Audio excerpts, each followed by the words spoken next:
Yo, yo, yo, what up, world? What up, fight family? It's your boy Mac with Stay Ready Boxing TV, coming at you with some news you can use and another boxing conversation. Man, y'all know what it is. I see Scrapbook Boxing already in the building. Salute my brother, Rough House. I see you on the panel and comment. Uh, Already. Lawrence Williams, he said in the building. Say if you guys want to check for this Floyd weekend, he sent the link on the Twitter. Salute to you, Lawrence Williams. Salute, La D. I appreciate you for coming to the chat. Main event, Mark. Salute, my brother, Abel Mahari. What's good, man? Y'all, welcome to another edition of this boxing conversation, man. Today, I just want to talk to y'all, man, basically about the current state of the welterweight division, man, because we all know heavyweight division is the it's the that's the big division in boxing. That's what everybody wants. That's what everybody look for. We love knockouts. We love big fights. But as of right now, the top division in boxing is welterweight.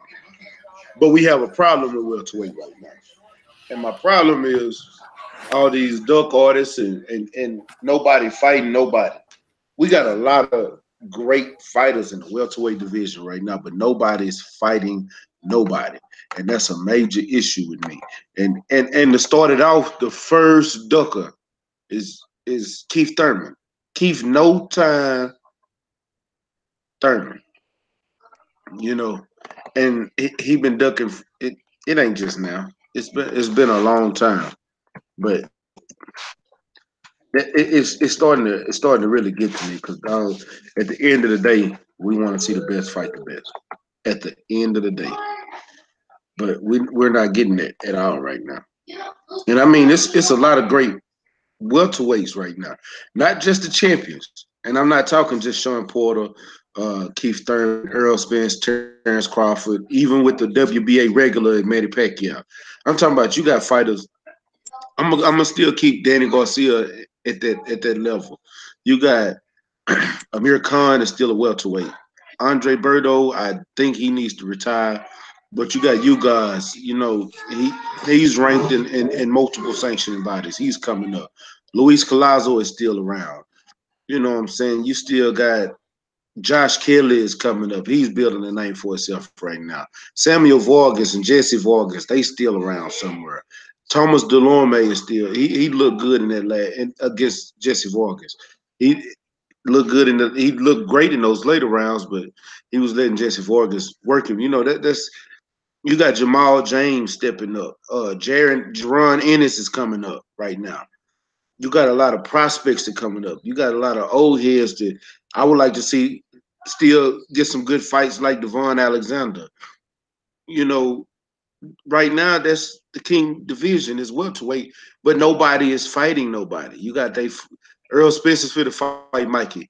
As of right now in the welterweight division, that's the best fight we got. Terrence Crawford don't got to fight. He over here sending offers to everybody and they turning them down. And still don't see how Danny Garcia can turn down $10 million. But it is what it is. Keith Thurman's for to fight Josecito Lopez, which I think if the old Keith Thurman show up, this should be easy work for him in my eyes. Sean Thurman's for to fight your Jordanis Ugas. That's going to be that's not even going to be a easy, a fight I want to see. I think that's easy work for Sean Thurman. Oh, and we got Manny Pacquiao and Adrian Broner. That's a welterweight fight. That's another one of the good welterweight fights we got right now. But as the rest of the welterweight, nobody is fighting nobody, and that's irritating me. Man, what do y'all think? I'm gonna tell you like this. It's by design because it all start. I think the blame can be put on Sean Porter and Keith Thurman, and the reason why I say that is Sean Porter went to the WBC that thing overseas, and he's like, "Yeah, man, we I was with Mauricio Suleiman and we talked about doing things for the community and this, that, and the other." So what that's telling me is Sean Porter signed up for the Witness Protection Agency, so he can get away with what he's doing. Keith Thurman has already went on record saying that, oh, Sean Porter's just borrowing that belt. You know, um, I also would love. It would be an honor to fight Manny Pacquiao, this, that, and the other. And when you have fighters like this, of course, there's going to be a holdup in the division. And and as quiet as it's kept, man, I know people are going to say that, this fight can be made, but a Terrence Crawford and Earl Spence fight is very unlikely to be made due to the simple fact that Bob Arum, we know Bob Arum's track record. He likes to get these guys to fight bums. Then once he's done with them, he cashes them out.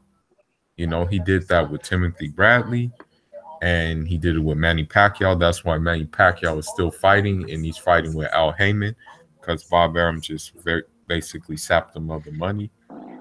And then you have Earl Spence, who, at this point, man, since he is free smoke, in my opinion, he should just fight Mikey Garcia. And if those guys aren't messing with him, he should just move up to 154, man.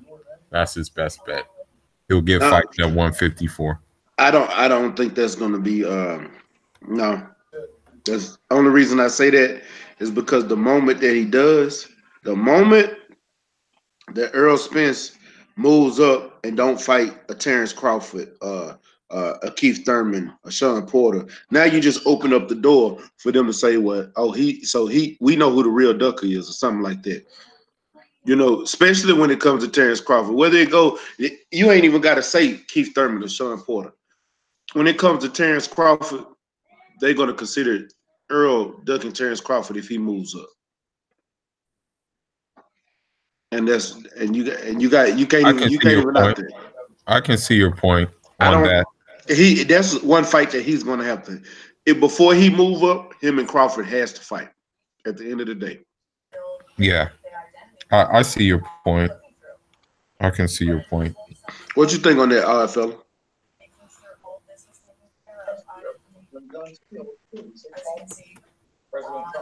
Yo, let me get back to you on that one. Okay. What about you, Roughhouse? Bruh, I'm gonna say it like this. With the welterweight division, and not only the welterweight division, but in boxing period, bruh, there's a real lack of tough guyism, in the sport of boxing, and it's spotlighted in the welterweight division. You got a fighter like Deontay Wilder, who for the longest was chasing the person that a lot of people deemed the best heavyweight, in boxing today, with AJ. And AJ was full of that hole, and he couldn't get that fight made. So he was like, all right, well, I'm going to go out and I'm going to get the next hardest, biggest, toughest fight. And it's hard to say now in the welterweight division who is ducking who, And it's not hard to say. I can tell you. I mean, but we can all point a finger at a particular boxer and say, oh, it's because this person isn't fighting that person, or that person isn't fighting that person, man. But what it boils down to is the fact that none of these guys want to seem to prove their legitimacy in the welterweight division. Their primary mission is I'm gonna get the biggest bag that I can and stay as safe as I can in the meantime. Man, this is a combat sport. This is for tough. This is for rough and rugged individuals. This is for real cats. Man, this ain't for divas. And if you go out there and you prove constantly and continually that you are the baddest man out there, the bag gonna come. People gonna pay to see that. You know what I'm saying? Because one thing I know, I can't speak about no other country, bro, but I can speak about America. America loves a tough guy. Loves a tough guy. And we will pay cash money to see a tough guy. So if you're gonna be that guy, instead of chasing the bag, chase your reputation and your credibility as a tough guy in your division in the sport. The bag is gonna follow that. And man, the welterweight division right now has had a blowout. And I don't know, they need AAA to come and hook it up, man, and give it a toe to a better spot. Yeah, and I agree. I agree with you for the most part, but for the other part about you can point and say everybody, no, we know for a fact for years. We've been on this for years. Keith Thurman been ducking Earl because that was the first person Earl called out. He called out Keith. This was before Earl had a belt. This is why Earl was still a prospect. He called Keith Thurman out. Keith Thurman blatantly said, he told Floyd because he wanted to fight with Floyd. Floyd told him to fight Earl. Earl called him out. He said, if y'all want to make that fight, give me $10 million. $10 million just to fight Earl. Yeah, he did that.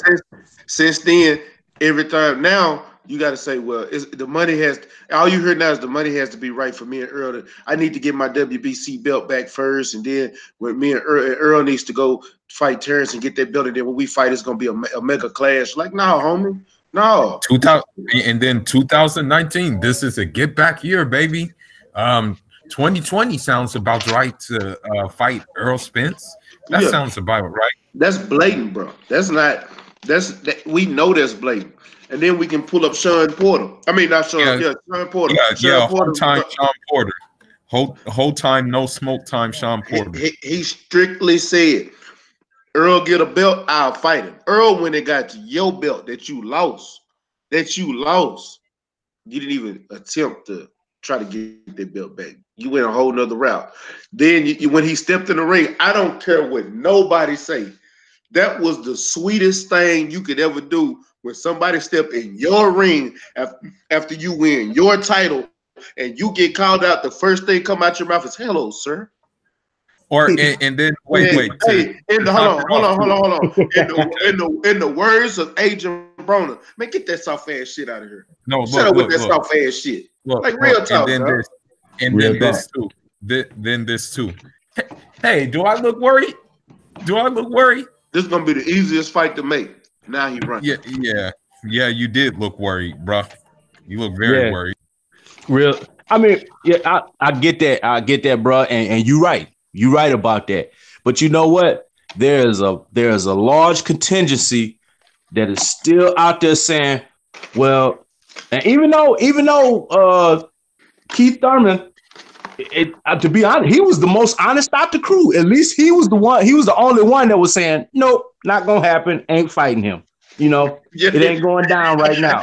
You know what I'm saying? I gotta admit, you're right, but I'm not just because you did it don't mean I gotta respect it. Right. You know what I'm saying? He the only one out the crew that came out and said, nope, ain't gonna happen. You know what I'm saying? But at the same time, you know, there's a large contingency of people that are still supporting the idea of, well, he was hurt, you know, and he's got to get his elbow, his shoulder back, you know, in order and blah, blah, blah. And as much as we want to say, okay, nah, that's a duck move. He was hurt, you know, on some shape or form. To what degree, we are not sure. You got Sean Porter, who when Errol Spence jumped in the ring and Sean said, this is going to be the easiest fight in the world to make. And then 45 minutes later, it was, the WBC, you know, gonna have some mandatories for me and I got to fulfill those obligations. You know what I'm saying? We can look at that and we can say, yo, that's a blatant duck move. But does he have mandatories? I mean, they probably gonna stick some mandatories in there. As a matter of fact, it's supposed to be 2 of them. Yeah, they stuck in there. His 2 mandatories is you guys is his, you know, in between fight, but his mandatory is Keith. His first mandatory is Keith Thurman. His second mandatory is Andre Berto. And to the death of me, I even made a video about this. How in the hell does Andre Berto get a mandatory? Like, who has he fought to get a mandatory? Right. But Devin Alexander is not an eliminator. But this is my thing, though. Unifications trump mandatory, so he should be, if just being a fighter, he should want to unify them belts, man. That's the thing. If you're a fighter, you should be wanting to say, okay, I'll take care of the mandatories later. Let's unify these belts. That should be your mentality. You're right. Not, well, you know, I got a mandatory, you know, Ugas and also Andre Berto too. So, you know, we just have to wait to see what the WBC does and stuff like that. That's just full coward. That's just basically full no filter coward. You know, the whole division they're all divas to me. Say Replace that. Welter. Replace Welter with diva weights. You know what I mean? Real talk. I'm Diva weight division. And the king of that is still Floyd Mayweather, because he set the trend for all these little punks that think they could replicate the same formula without putting in the pretty boy Floyd work. And that's how I really am feeling, man. I really am feeling like everybody's just trying to do the Floyd, and everybody want to be undefeated. Everybody's not going to be undefeated, and that's the thing these boxers nowadays got to understand. It's nothing wrong with losing, bro. Your fan base ain't gonna stop rooting for you if you lose. It's nothing There's wrong legendary with fighters that lost, bro. Legendary fighters lost. Yeah, one of my and favorite boxers of all time. And to me, he's the greatest second greatest pound for pound, and even the greatest pound for pound is Sugar Ray Robinson lost. And ain't no way possible y'all can sit there and say Floyd better than Sugar Ray Robinson. If you do, you don't know boxing and you're an idiot. Because and not only that, look, you got to look at the level of competition that you lost against. I mean, let's be real. As much as I like Floyd and I respect his boxing ability, I think that Floyd is one of the best boxers of all time. But guess what? But look at the opposition of his competition sometimes. You can't tell me that he didn't cherry pick sometimes. Yeah. And I'm gonna tell you like this. Let's say this: if Earl Spence and Terrence Crawford was to fight tomorrow, and Earl Spence beats Terrence Crawford, is anybody gonna take that away from Terrence Crawford? He's still a Hall of Famer at the end of the day. Right. Hey, and then you can even go to one of the current fighters. Dog, AB is one of the most popular fighters out there still. And he done lost 3 times. With L's on his record, bro. You know what I'm saying? But he'll get in the ring. And that's what we as fight fans expect and respect when it comes to fighters. Are you willing to jump in there and lace the gloves up and square it with whoever it is that's supposed to be the competition? You know what I'm saying? The big dog. Exactly, bro. Exactly. And don't nobody want to see no Andre Berto, Sean Porter too. Like I didn't like the fight the first time I watched it. Nah. and I always did think when Floyd announced that Berto was gonna be his last fight at that particular time, I just thought he was doing that as a favor to Berto, so Berto could get a bag. I promise that's what I thought. And I was like, okay, he hooking his boy up. That's all that is. Because ain't no way he see Berto as a top caliber level of competition or a big money draw, because he was not. Still is. In fact, that was one of the worst fights that, as far as pay-per-view buys go, that was one of Floyd's worst fights, actually. Deservedly. Deservedly. That was a major cherry pick.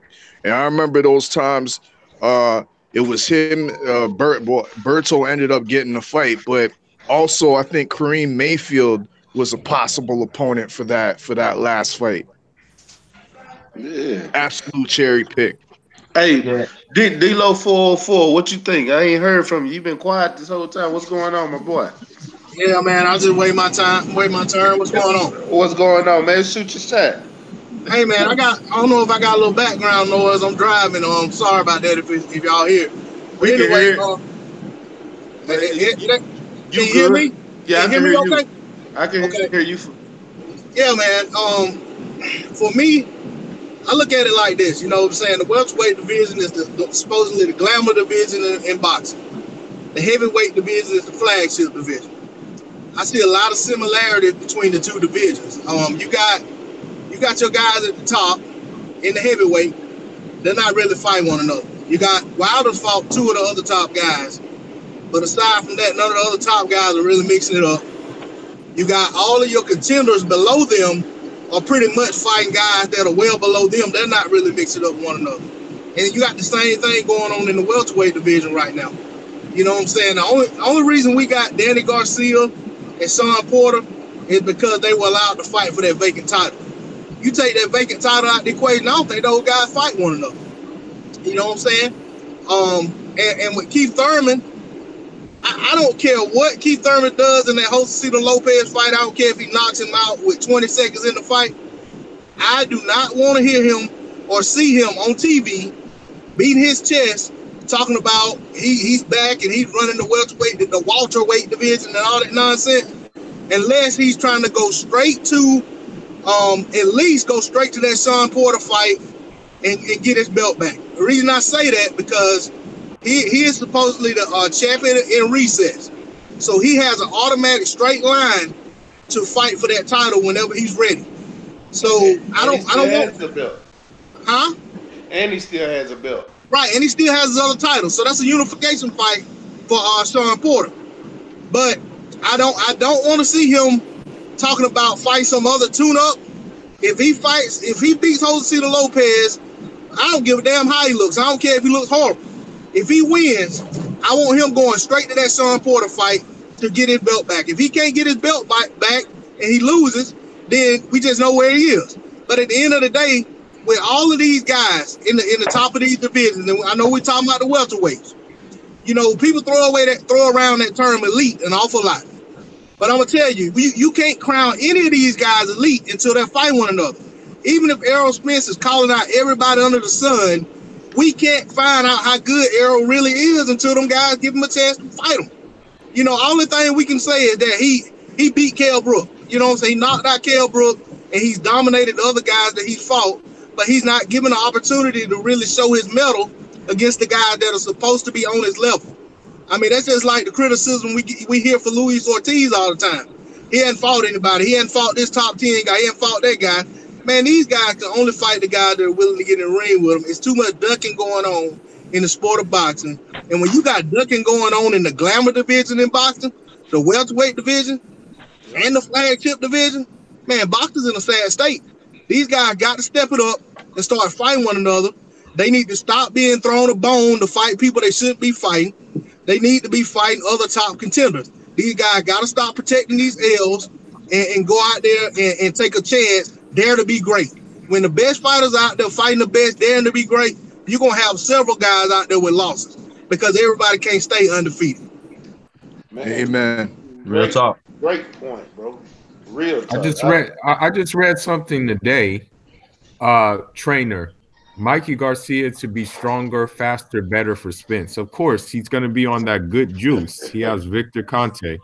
You know, you're telling us something we don't know it already. You know, man, I don't want to talk about that Victor. I'm sick of talking about Victor Conte. He gonna be on that sticky Vicky. That's what's up. Hank, you there? Yeah, I'm about to go right in the house. Go to Abel Mahari real quick. Yeah. What's good? What's up with it, Abel? What's going on, y'all? How y'all doing? Man, Doing good, bro. Man. Yeah, I just been sitting around here, just like listen to you guys to talk, give you all your points. The way I look at it is this: way too maneuvering, way too much ducking go around at 147 right now. And honestly, I'm getting tired of all this ducking right now, and I'm not even gonna bother watching Keith Thurman. Honestly, you've been out for 2 years, and you tell me that you're still the best welterweight in the division? Please, bro. Like, there's new lines out there out in 147. But the problem is they're all trying to maneuver and get away from Terrence Crawford and Earl Spence. I mean, those right now, to me, those two guys, in my view, are like the best welterweights in the division right now. But they can't prove that they're the best because the other guys who have belts, and I'm calling them belt holders, not champions, they don't want to fight them. So it's like you're putting them in a bet. You're putting these guys in a difficult predicament here, and the fans don't even. And there's a lot of casual fans that don't understand that. You know what I mean? And it's just like, come on, guys, make some sense. But I will say this though. I will say that Earl Spence, Mikey Garcia should be a good fight, and I don't like the fact that Mikey Garcia decided to decide with Victor Conte, a guy that's been known for dirty tactics, not just in boxing, but also in baseball too. Don't want to forget that. And so My expectation for Earl Spence is you got to make an example out of him. Make a huge statement and send a huge message to the 147 pound weight division that you are the best in the division. That's what I expect. Some fight time. Facts. And I do like what you said, and I'm gonna start using that term more often. And you're not the first person I heard say it, but most of these fighters nowadays, they're not champions. They're belt holders. That's it. They're belt holders. AJ is one of them. Keith Thurman is another one right now. Sean Porter just got a belt. I'm gonna let him get a fight defense in first, and I'm gonna see what he's gonna do after this Yugas fight or whatever goes on. I'm gonna give him. I'm not giving him a pass per se. I'm just gonna let him take this you guys fight, and we're gonna see how he handles himself after that because he does have a fight. Well, I'm gonna say this real quick. And I respect Terrence Crawford as a fighter. He's a hell of a fighter. He's skilled. He has all the things you can ask for a fighter. But my only problem with Terrence Crawford is why re-sign with Top Rank, man? Just stay a free agent so you can have flexibility, bro. Bro, Top Rank, hey, you gotta look at it like this, and I'm not gonna knock Terrence for doing what he did, because at the end of the day, Top Rank threw a bag at him. Look, he's gonna get paid even if he don't fight. That's the type of bag he got, and I think ESPN had something to do with that. There's no fighter under the Top Rank banner that makes more money than Terrence Crawford. Hey, stay ready. I got a point to make too. Even if Terrence Crawford signed with the PBC, would he be guaranteed to getting those fights with Keith Thurman, Sean Porter, and Danny Garcia? I just don't see it because they don't want nothing to do with him. Yeah. No, I don't even say he should sign with the PBC. I'm just saying that he should be flexible because, like, I'm sorry, but Top Rank is an in-house fighting promotion company. It might be. They threw a bag at him. You for one thing, we all got to remember one thing. At the end of the day, this is prize fighting. We're putting our life on the line to get paid. They threw a bag at him. I'm not gonna knock nobody for taking that bag because they want that money. At the end of the day, guess what though? He can probably make more money outside the Top Rank. He don't know that though. Yeah, if you haven't seen nobody come to you and show you a better offer, and that's all you know, you got to go with what you know. At the end of the day, I can understand that, but especially dealing with your manager who is Bomac. Bomac should have been out there instead of just working with one person. He should have been out there scaling the market. You know what I'm saying? Man, I'm just seeing this. I'm just seeing this, and this ain't breaking news or nothing like that, but I'm just looking at these updated rankings right here for the WBO welterweight, diva weight rankings here. And because I put out a video about this actually a couple weeks back, trying to hail up my Canadian brother, Castillo Clayton. He was originally the #1 ranked welterweight in the WBO sanctioning body. And now I see he's been dropped all the way down to #7, and Aegis Kaliakovis is the new #1, which he's a Top Rank fighter. So that goes to add on to what Fula's saying.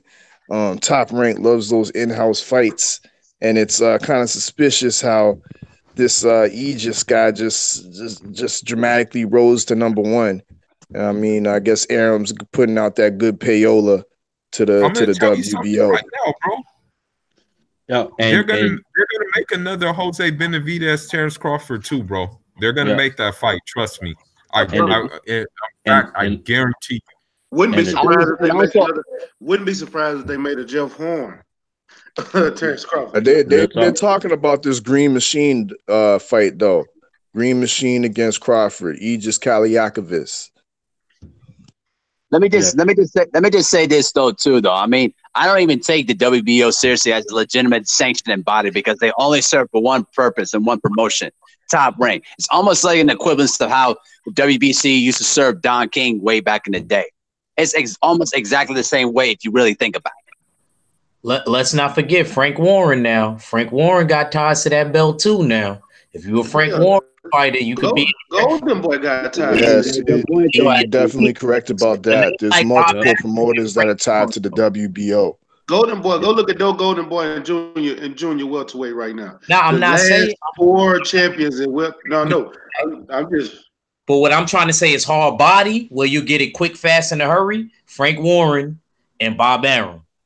And because I guess those fights in the 80s that Frank Warren put on, and he had a lot of title holders with the WBO, they feel indebted to him, and they even said that in the interview, so if you sign with old fish eyes, smoke and mirrors, Bob Arum, you're gonna get you a title shot for the WBO.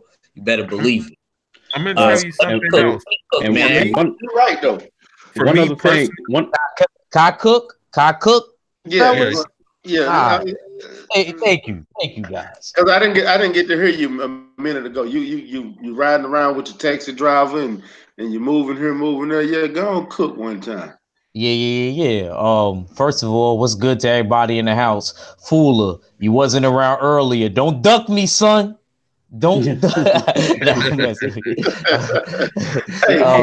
one more thing though, too, dude. Right on time. Remember, hey, Act Reacher, remember this though. You don't ever reference my name to the motherfucker. Remember that. I got you. I know. It's still Fable Sanchez. I got you. Unable Sanchez. Oh, unable. Oh yeah, I forgot. We changed it. Or better yet, disabled. Oh, disabled Sanchez. Sorry. Yeah. Of course, my boy Oddfella, D-Lo 404. What's good, brother? All-Star game is going on right now. Okay, so this is how I look at the shrimp lo mein division. I know Roughhouse like that. It's shrimp lo mein with extra shrimp and duck sauce or soy sauce. Yeah, hey, that's what's up. You know it's duck sauce, man. Come on.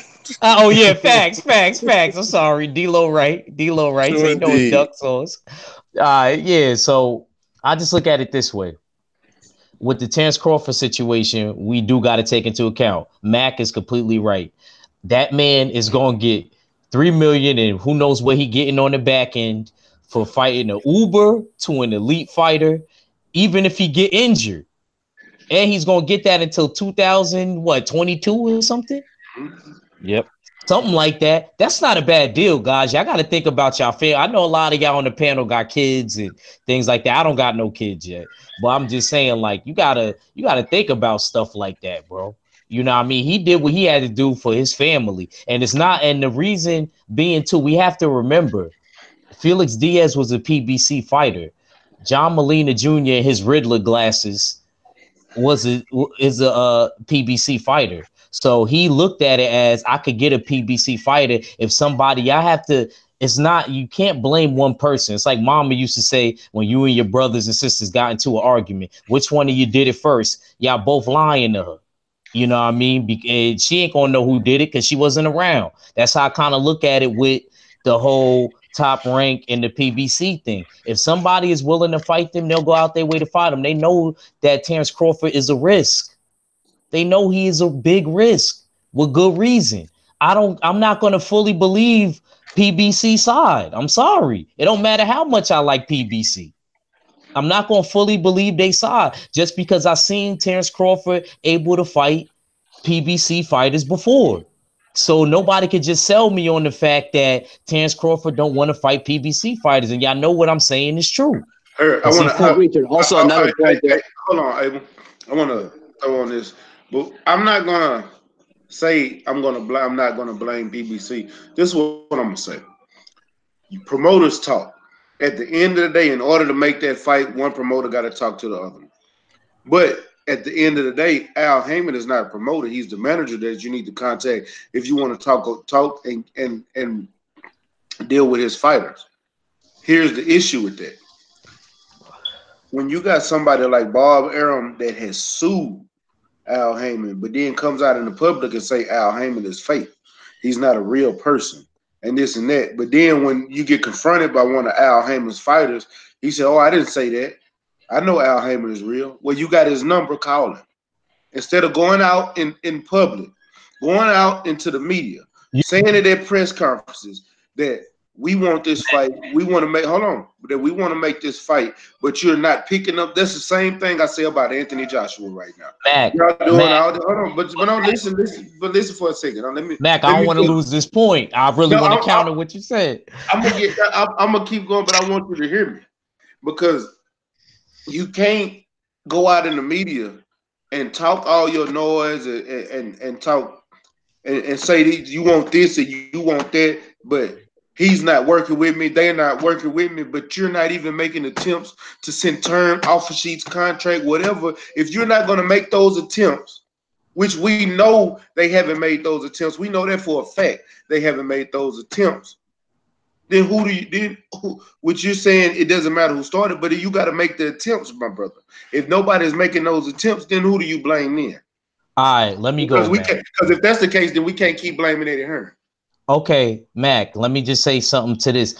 Look, I heard that Al Heyman ain't the easiest person to deal with. Now, you have to look at it from Bob Arum's point of view, and I'm not defending either one of them because I want to see him and Earl fight. It's too much money on the table for them not to fight. But what I'm going to say is this.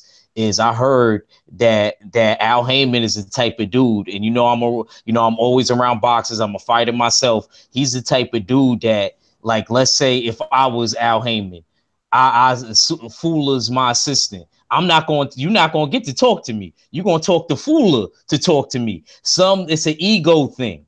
That's why he probably don't be reaching out to Al Heyman, because Al Heyman is the type of dude you're not going to get nothing from him. And I know how that could make you feel belittled, and that could really, cause you to feel a certain type of way. We all not all of us, not street dudes. I don't want to say it like that. We all black dudes, you know what I mean? In Spanish and whatever, we mix whatever. Because, it's just a certain thing to where if you were a promoter and I was, if I was a manager and you was a manager, let's say, and we had to talk to each other and I'm not even letting you even get near me. I don't have my face seen. I'm just a difficult person to get in contact with all around. Only people I contact is my fighters. Let's say D'Lo 404 is my fighter. You know what I mean? He's the only person I call, like, boom, this motherfucker ain't do what he was supposed to do. Excuse me for cursing on your channel. Like Moore Charlo said, oh, well, you know what? He popped dirty. So you're going to be fighting this person. That I heard that's the type of person Al Heyman is. He only be hitting up the fighters. You're not going to hit up the people like in the business aspect. And I ain't going to lie, that's kind of degrading to another manager / promoter. You know what I mean? You have to feel a little bit where Bob Arum's coming from, because I met dudes like that, even dudes that I was supposed to work with. I'm not going to say the fighter's name, in training camp, to where he was smelling his ass. It felt like, you know what I mean? I couldn't be a sparring partner no more. So, you know what I mean? I can't say that he only hits up fighters, or promoters, because you got to think he's a manager. He's not the one making the calls. Nostrils is making all the calls. I mean, not Nostrils. Sam Watson making all the calls. I just confused Sam Watson for Nostrils. I apologize, Sam Watson. Can you forgive me, my brother? But that's the point. That's the point that I'm making right there. That's like I said, like Kurt being Al Heyman, and you know that you're at the same level, not the same level, I wouldn't say the same level, but you're, you know what I mean? Y'all competitive. Make a match. I heard how Al Heyman is. You're not going to talk to Al Heyman. You're going to talk to the assistant. You know what I mean? Like I said, if I was Al Heyman, that's like me telling you, no, you're going to talk to Fuller. You're not going to talk to me. Yo, Fuller, you meet up with him. Da. And then Fuller come back to me and tell me what's going down. And, like I said, that could be a sort of an insult to his point of view. That's why I said you got to look at it both ways. You can't just be, you know what I mean? You got to put yourself. I feel like the best people that's fair about situation could put themselves in both people's shoes. You wouldn't really like it if you wanted to meet up with me, and I'm telling you to meet up with Fuller, basically. Yeah. I get what you're saying, but I know Al Heyman is not just contacting the fighter, because if that was the case, when they made the Pacquiao Mayweather fight, he didn't just contact Pacquiao. He contacted Bob Arum because they made that fight a co-promotion with Showtime and ESPN, bro. But how do we fully know that? How we know that he didn't send he didn't send it through the other person? Because it was co-promoted. You're gonna have to deal with each other.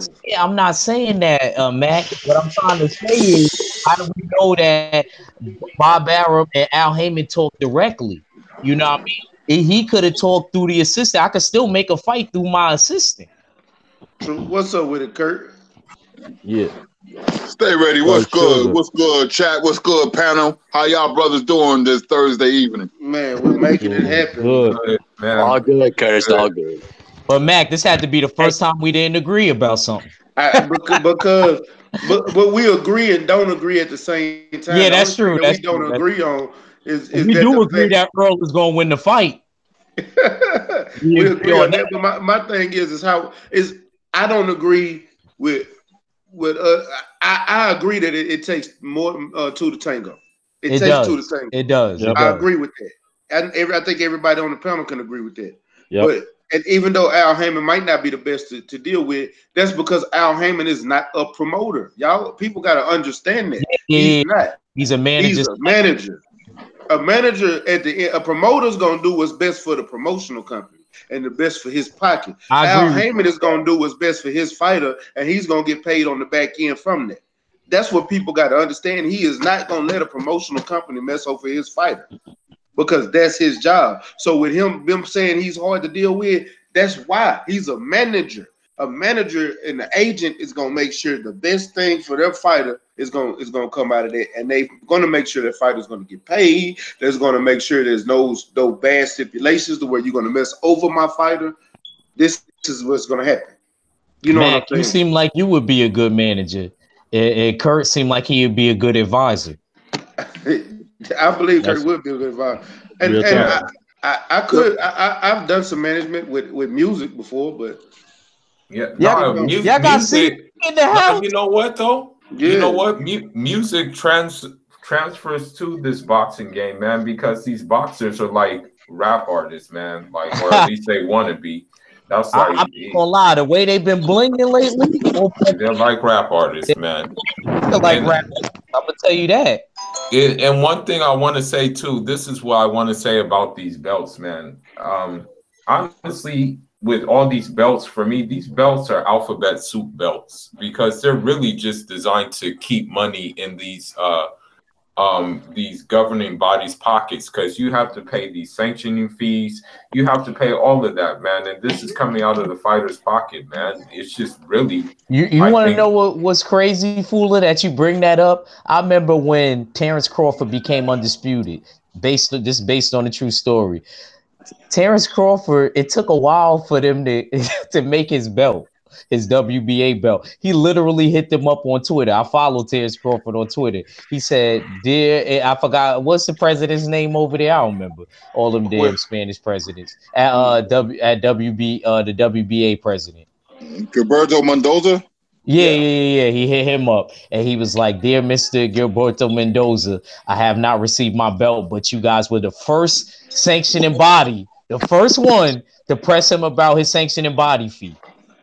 And y'all didn't give me my belt." They tweeted him back. They said, "We're sorry, Mr. Crawford. Your belt will be shipped to you." And To be honest, my opinion, and this is just my opinion, the real champion is the lineal champion, because the lineal champion is the man who beat the man. Yeah, but I'm gonna say this. Nah, I'm not gonna say that. I'm not. The lineage has been broken in the welterweight division. I think you need all these stones. I think you need. Be having me rolling. I think you need all of them Infinity Stones, champ. You heard? You heard? You need all of them. I don't care if it's lineal, and I want all four of them belts, man. I want all four, as long as they ain't giving you. But at this point, these belts are alphabet soup belts, bro. But like, nobody will. I know they're important. I know they're important. I know they're important, bro. But look at how like a joke of it is when people have these mandatories. Look, if it was Kurt days, and we was in the 80s and stuff like that, that closed circuit all around the country money, you know what I mean, I would be agreeing with you right now with the whole lineal. Well, let me say something. When you finish that. Nah, go ahead. That's all I was saying. Okay. Lineal was important when there was one belt, the NBA, like Joe Louis and John L. Sullivan.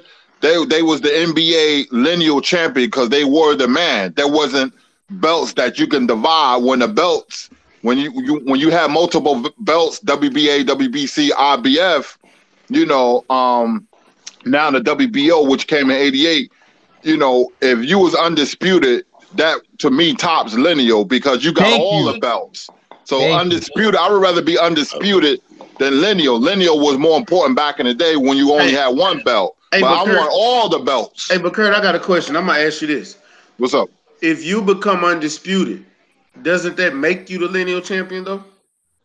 That's a very good question. That's a good question. That's a very good question. And yeah, in ways you're very right, But if I was champion and say like I was the lineal champion, I was the lineal champion and I got an injury or I was suspended or something like that, and they divided the belts, and I got all the belts. Another fighter got all the belts. He's not lineal. He's undisputed. He's not lineal because he didn't lose his belts in the ring. See what I'm saying? No, and can I say something else too? Do they even give out lineal in every weight class? That's my question to everybody on the panel. Do they? There's lineal. They do. You're lineal in every weight class. But in every weight class, so who's lineal at 130? Let me know now. Here, let me. I'll go to lineal list. We have to research that. Hey, let me say something right quick about the lineal heavyweight championship. Back when Mike Tyson became undisputed, there were still people questioning his validity as the man at the heavyweight division until he beat Michael Spinks, who was considered the lineal champion because he beat Holmes. So, in that regard, the lineal championship still mattered to an extent. That's true. He's right. He's 100% right. I'm not. Right. Go ahead, Big Kurt, because I was. Go ahead. You said who's the lineal champion at 130 right now? And let me see, lightweight super featherweight, or they call it junior lightweight with the section and body. Damn. Hold on. As far as one question, I know that can't be right. I have a question. Was that Judah the last undisputed welterweight, or was there guys after him? Nah, he was the last one. See, there is no lineal champion. I told you that's exactly why. But hold on. Manny Pacquiao, because it's never been unified. Yeah, it hasn't been unified. When Pacquiao moved up, who has unified that division? Look, a lot of people don't fully unify the division. And they don't just be handing out lineal. That's what I'm trying to say. Like, lineal is a rare. From my understanding, is when there's no lineage, when the undisputed is made, it resets the lineage. I mean, they did.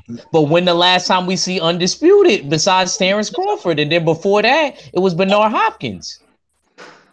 Yeah. I mean, it's hold on. That's why I don't really count the lineal belt, guys, because they don't hand them out in every division. They don't. They not because they want to know. In order to know who's the best at that division, you need to unify the division, be undisputed. Don't one champion, one name, one. That's why and I agree with you with that. I rather, like, I'm with Big Kurt on that. I rather be undisputed than lineal because they might not even be when they hand out the lineal belt, like, you know what I mean, on any season they feel like handing it out. If they say it could be Thursday, but if they say it's Tuesday, then it's Tuesday. You know what I'm saying? So that's why I don't really go by that whole the lineal, but I'd rather be undisputed. Give me all them Infinity Stones. Well, with the lineal, man, if I'm the lineal at, let's say, at 147, okay, and Aklo beats me, automatically it's going to transfer to Aklo, to Ak Reach. He's going to be the lineal. Now, if like Kurt was saying, I get suspended, I get injured and sit out for a period of time, or if I retire, it's going to take unification. Well, not unification. It's going to take undisputed in order to reset that and restart that lineage. So, unless a fighter is, active and engaged, if he doesn't get beat, he's going to remain the lineal champion. Now, that being said, the reason it doesn't get handed out all the time, half of that is because most of these fighters aren't fighting each other. Exactly, and that's my point. And these guys, and these guys get to hold on to these belts as well as the lineal prestige that comes with it if they happen to be the lineal champion. And can I say? Hey, hold on, y'all. What's up, Bush guy? That's my boy right there. Hey, what's going on, Mac? What's going on, man? I ain't get to hear nothing you said. You've been quiet over there. Yeah, I just joined in. I tried to join in on my phone and the link didn't work, so I had to come back to the computer. All right, I just what y'all saying about lineal championship. Can I ask y'all one thing too? It's actually a question. Let me give you a fact. Let me give you a fact. Let Bush guy cook because he just got here. Everybody to talk real quick. Let him go real quick, and then y'all can ask the question. Yeah, I'm gonna just say this real quick because I was looking at the list, and I mean it is right because I mean especially in the recent time when we have nobody wanting to fight each other, everybody just wants to take the easy way and just get a bag. We really only have lineal champions in a few weight classes. Most of them being people who recently went undisputed. Terrence Crawford's still the lineal champion at 140 and at 135, I believe. And as far as welterweight goes, it's Manny Pacquiao. So, I mean, unless these guys fight each other, I mean, I guess there's a point. The lineal championships don't hold their weight. But by default, when you do go undisputed, that does make you lineal. Yeah, they're gonna stall. They're gonna wind up stalling out. If these dudes don't fight each other, and there'll never be any movement as far as lineal is concerned. Could somebody answer my question on the panel then? So I'm gonna give you your answer. You wanted to who's a lineal at 130? No, not that. Not even that. What's the difference between lineal and the ring? Hey, what's the difference? The ring, Ring Magazine's propaganda right now. Yeah. It's not what it was. You know what I mean? Yeah. So how does the lineal belt look? Doesn't it look like the ring belt? Nah, there is no real belt. There's no lineal belt. There's no physical lineal belt. Yeah, it is. But Tyson Fury hoses. You never seen Tyson Fury? I've seen the lineal belt is the little flurry, fluffy, tutu looking belt. The one that Rocky had. That's the ring belt. I'm not saying that's not no real lineal. That's not no real. Lineal's fictional. Yo, post it in the hangout. Post it in the hangout. There ain't no real lineal belt. But to add on to, that's the ring belt. The ring and the lineal belt are two different things, but they try to lump them into the same category, but they're not. Well, before Oscar's company bought the magazine, or sometime before that, the lineal championship was kind of tied to the ring. Of course, with Oscar and his company running the Ring magazine, it really can't work that way. So but the way the lineal championship was supposed to pass on if the lineal champ was retired or got injured, couldn't fight anymore, whatever it was you're supposed to have the number one and number two fight. Or number one versus the next highest contender and the next highest ranked fighter in that division. Of course it couldn't be like number 7, but I think the way Vladimir Klitschko ended up being the lineal champion after Lennox Lewis retired with all that time that passed was because he fought. Number 2 was what's his name? I can't remember who. Shagayev. I think Povetkin was actually number 2, but Lennox Lewis. But he fought Shagayev, who I think was number 3. And then he eventually cleaned it up because people were kind of criticizing him, saying, "Well, he didn't beat number 2," and then he went on to fight Povetkin. So that kind of cleared it up and declared him as the lineal champ, and that's how that's how it got passed on. Yeah, but now for the super featherweights, you was asking about actually the last lineal champ in the super featherweight division was Manny Pacquiao, and that was vacated in July 16 of 2008. So since then, you would have to have Manny Pacquiao go back down to 130 to defend for somebody to get that lineal off of him, or you would have to have an undisputed to reset the lineage. Yep. And these dudes are not fighting each other, so it's gonna be a while before we see that undisputed and that reset. And I kind of wanted to piggyback because I wanted to say something earlier and about the Terrence Crawford and re-signing with Top Rank thing. And one thing I wanted to say is everybody made points that are true, valid, and factual. But the one thing we're not talking about is the fact that one of Bob Arum's tactics in holding fighters holding fighters in their Top Rank stable is when you get on the last fight of your deal, if you don't sign that extension, that re-up, he will shelf you. So it would not surprise me at all if that was the case. Now, granted, there was a big bag coming from ESPN, and it's a guaranteed $3 million per fight, regardless of who he fights. But at the same time, it would not surprise me at all if Bob told him, "Hey, look, you need to sign this. If you don't sign this, then you're gonna sit." Hey, Roughhouse, you completely right, but I will say this. When they re-signed that belt, Terrence Crawford was already fighting his last fight on the contract. So that kind of was irrelevant with him because with that fight that he had with Jeff Horn, that was the last fight on his contract. And ESPN owned by Disney? Yep. Oh, that says it all right there. That's guaranteed money. So even keep talking about it because y'all all would have signed that contract. Shit. I'm letting you know right now. I'll sign that contract. I don't care about it. I'm signing it. Hey, but look at this though, man. In today's boxing market, $3 million guaranteed to us. Yeah, that's beautiful. Nah, but we don't know what he getting on the back end though, right? Okay, but I mean, whatever he's making, Nebraska, he's selling out. Okay, he's selling out in Nebraska.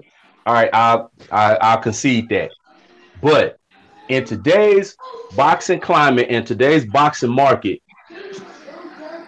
in pay-per-view, because Terrence Crawford would be one of those fighters that we would deem a pay-per-view fighter. Would y'all agree with that? Yeah. I think he's on the fence.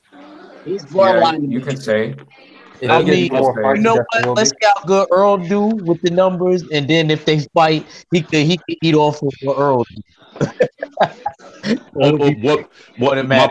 My point was in today's climate, bro. As far as elite fighters and pay-per-view worthy fighters, bro, $3 million is the super short end of the stick. Now, like you said, he's getting back end money, but how much is that back end money? You know what I'm saying? Yo, he probably getting a couple. A lot of these PBC dudes is getting like. That's what you can't. Hey, that's what you can't compare. You can't compare PBC's bag to Bob Arum bag. Yeah, no, I'm saying, man, $3 million is the super short end of the stick. You know what I'm saying? For somebody of his caliber, but for somebody of his acumen, he's never made $3 million a fight until then. So he looked at that like a come up. Well, this is my thing. All right, go ahead, fool. Just real quick. I think this is just my personal opinion. Boxers should treat like promotions and stuff like record labels. They're basically designed to like pretty much like do more favors for themselves than they are to you. So you're better being independent. Granted that you may pay some more money, but you'll probably get you'll probably make more money at the end of the day if you have a good setup. Because what these promoters do is they basically try to like, I want to say it's like they try to just lock you in. So you may not even reach the best of your potential because you're with a promoter. Like I mean, you can see this with Eddie Hearn. Oh, Charlo must sign to the zone to fight Canelo. Man, I don't even. Come on, man. I hate Eddie Hearn. That's the cheapest millionaire or whatever he is that I ever seen him. But you see my point. He basically strong-arming. He basically had dudes strong-arming these fighters, man, and it's not a good look. You can't strong-arm a fighter, bro. Matter of fact, I want to know. Matter of fact, since y'all mentioned Eddie Hearn, I want to. What do y'all think about him getting the WBA Promoter of the Year? Yeah, he put a lot of money. I don't know. That's where all the money went, Matt. That's where all the money went. That's why he ain't got no money to give anybody a percentage. It went to that and the ring card girls. Which I don't blame him though. He got some fine ring card girls over there on Matchroom. Shout out to Samantha Kamiko. He got some, you know. He put the money into the ring card girls in the WBA pocket. I see what time it is, bro. Hold up, though, man. Hold up. So y'all didn't think that Chisora White fight was the fight of the decade? Come on. That piece of crap. Oh, man. Okay. My bad. I was just asking. Cut it out. None of his fights he did. They were all trash. They had a fight on that same day that was better than that fight. Carl Frampton and Josh Warrington. Josh Warrington. I told y'all Josh Warrington was. I'm gonna say that again. I told y'all he was gonna whoop. You ain't got to tell me. Yeah. I was saying with you. Hey, and just to set the record straight and let it be known, hey, Rough House Boxing did officially make the Warrington pick. So yeah. Hey, y'all know what made me happy is to see Warrington win, even though I picked Frampton. What's that? That Leo Santa Cruz, you go look real stupid fighting Frampton at this point. Yep. You're right. So now, yeah, I'm glad you said that. Now, Leo Santa Cruz, go on and make that Gary Russell fight so we can get that out. Quit ducking Gary Russell and go on and make that fight. Let's make it happen. Yep. Still won't forgive Leo Santa Cruz for ducking Guillermo Rigondeaux out for life. No, you're right. Well, let me say one thing, man. I feel like a lot of people, all of them ducked. A lot of people ducked Rigondeaux at a point. Yeah, Frampton did too. You know, he called himself the Jackal. Well, Quick. Mean the Jackal. He the real Jackal. Rigondeaux the real Jackal. You know what I'm saying? He disrespected my boy, man. Like I ain't gonna lie. I'm glad Carl Frampton got beat up. Like, I seen a Big Kurt put a knot on the side of his head. Beat that boy like he was his daddy. Hey, Mac. Mac. Hey, let me ask you this, bro. So, we got Errol getting ready to fight Mikey. Yep. We got Sean Porter getting ready to fight Ugas. Is that it? Yeah, Ugas. Cuban, okay, brother. Ugas. Cuban brother. So we got right. We got Thurman getting ready to fight who? Josecito Lopez. Josecito Lopez. All right, and we don't know who Terrence Crawford finna fight. Right? Terrence Crawford, yeah. Lean Machine. He about to probably fight Aegis. I was about to say that's speculation right now. We don't know who he getting ready to fight. I heard he want to fight in March though. Oh, in March? Okay. Yeah. All right. I just want to get the record straight so we know who's doing what. And a lot of these matchups. Well, all of these matchups seem lopsided, in my opinion. You know what I'm saying? And like I said before, man, there is a real lack of tough guyism in boxing, preferably, specifically the welterweight division, man, where these dudes running around talking about how much I make and, you don't touch M's and I touch M's and all this stuff, man, instead of putting the real fact out there is, hey, nigga, I'm better than, and excuse me for using that, but hey, dude, I'm better than you are. You know what I'm saying? You don't believe me? Get in the ring and test me. That ought to be the narrative that's getting driven. And all of that is going to continue. It is going to continue. The only way that will not continue is if we, the fight fans, don't put that money out there for them. And we publicly voice that, hey, we're not happy with the product we get. Now, I'm not sitting here saying let's boycott and we shall overcome and let's march and all of that, man. But I'm just saying, for everybody that's complaining about it, that's unhappy with it, the only way that it is going to change is if the fight fans stop putting that money into the fighters' pocket and let those fighters know why we're not putting that money in their pocket. But I'm gonna say this: I'm not. It's one thing. I'm not mad at Terrence Crawford, and I'm not mad at Earl Spence. Okay. Because at the end of the day, we know them two will fight anybody and everybody at the welterweight division. I will say that. Yeah, but I agree. Like Earl Spence said, and I'm gonna say this again, and people gotta respect that. Earl got to take care of his side of the street, and he's trying to. And Crawford got to take care of his side of the fence. And Earl told him that to his face. And the person in his side of the street who he talking about, and Bob Arum. You got to handle that. Crawford looked at Bob and said, "What's up?" Now, when it comes to Earl's side of the fence, we got to get on Terrence Crawford. I mean, Keith Thurman ass and Sean Porter ass, because at the end of the day, they're the ones holding up the entire division. Those two right there. I'm not gonna put no blame on Bud or the Truth. I'm gonna put it all on Sean Porter and Keith Thurman, because they are the ones that's been holding it up. Before Sean Porter got that belt, it was Danny Garcia, and we all know Danny Garcia ain't gonna fight nobody. Nope. All right, let me say something too. I agree 100% with what you just said, Mac. And they deserve to let that fight marinate and build. Them two remind me of the bosses at the end of the Sega game. So I feel like, yeah, I'm serious, Roughhouse. They the bosses at the end of the Sega game. Remember before memory cards? Yeah. They the bosses, yeah. And you had to really leave the game on, and you had to tell your mom, like, chill, I gotta beat the game. She be cooking dinner, fried chicken, all of that. And you had to tell her chill. You know what I mean? Because there wasn't no memory cards. You didn't get no continue, he was assed out. That's how I look at Terrence Crawford and Earl Spence. You know what I mean? I feel like they deserve to let that fight build and marinate, because ain't nobody pressing these Eastern European guys to fight each other. Real talk. Two brothers gotta go out and fight each other. Until I start seeing people making a demand for Arthur Benavidez and Volstick and all these dudes at the 175-pound division. Yeah, even Deverenchenko and Golovkin. All of that. That's the easiest one. Man, and I even like what Deverenchenko even said at the end. Deverenchenko was like, "Oh, I understand," because he felt like there was no money. What? Get all the way the fuck out of here. Excuse my language, man. I don't mean to curse. Yo, man, don't play with me, man.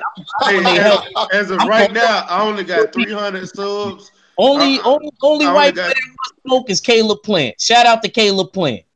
Word up. He wants smoke with everybody. That's the white boy I rock out with.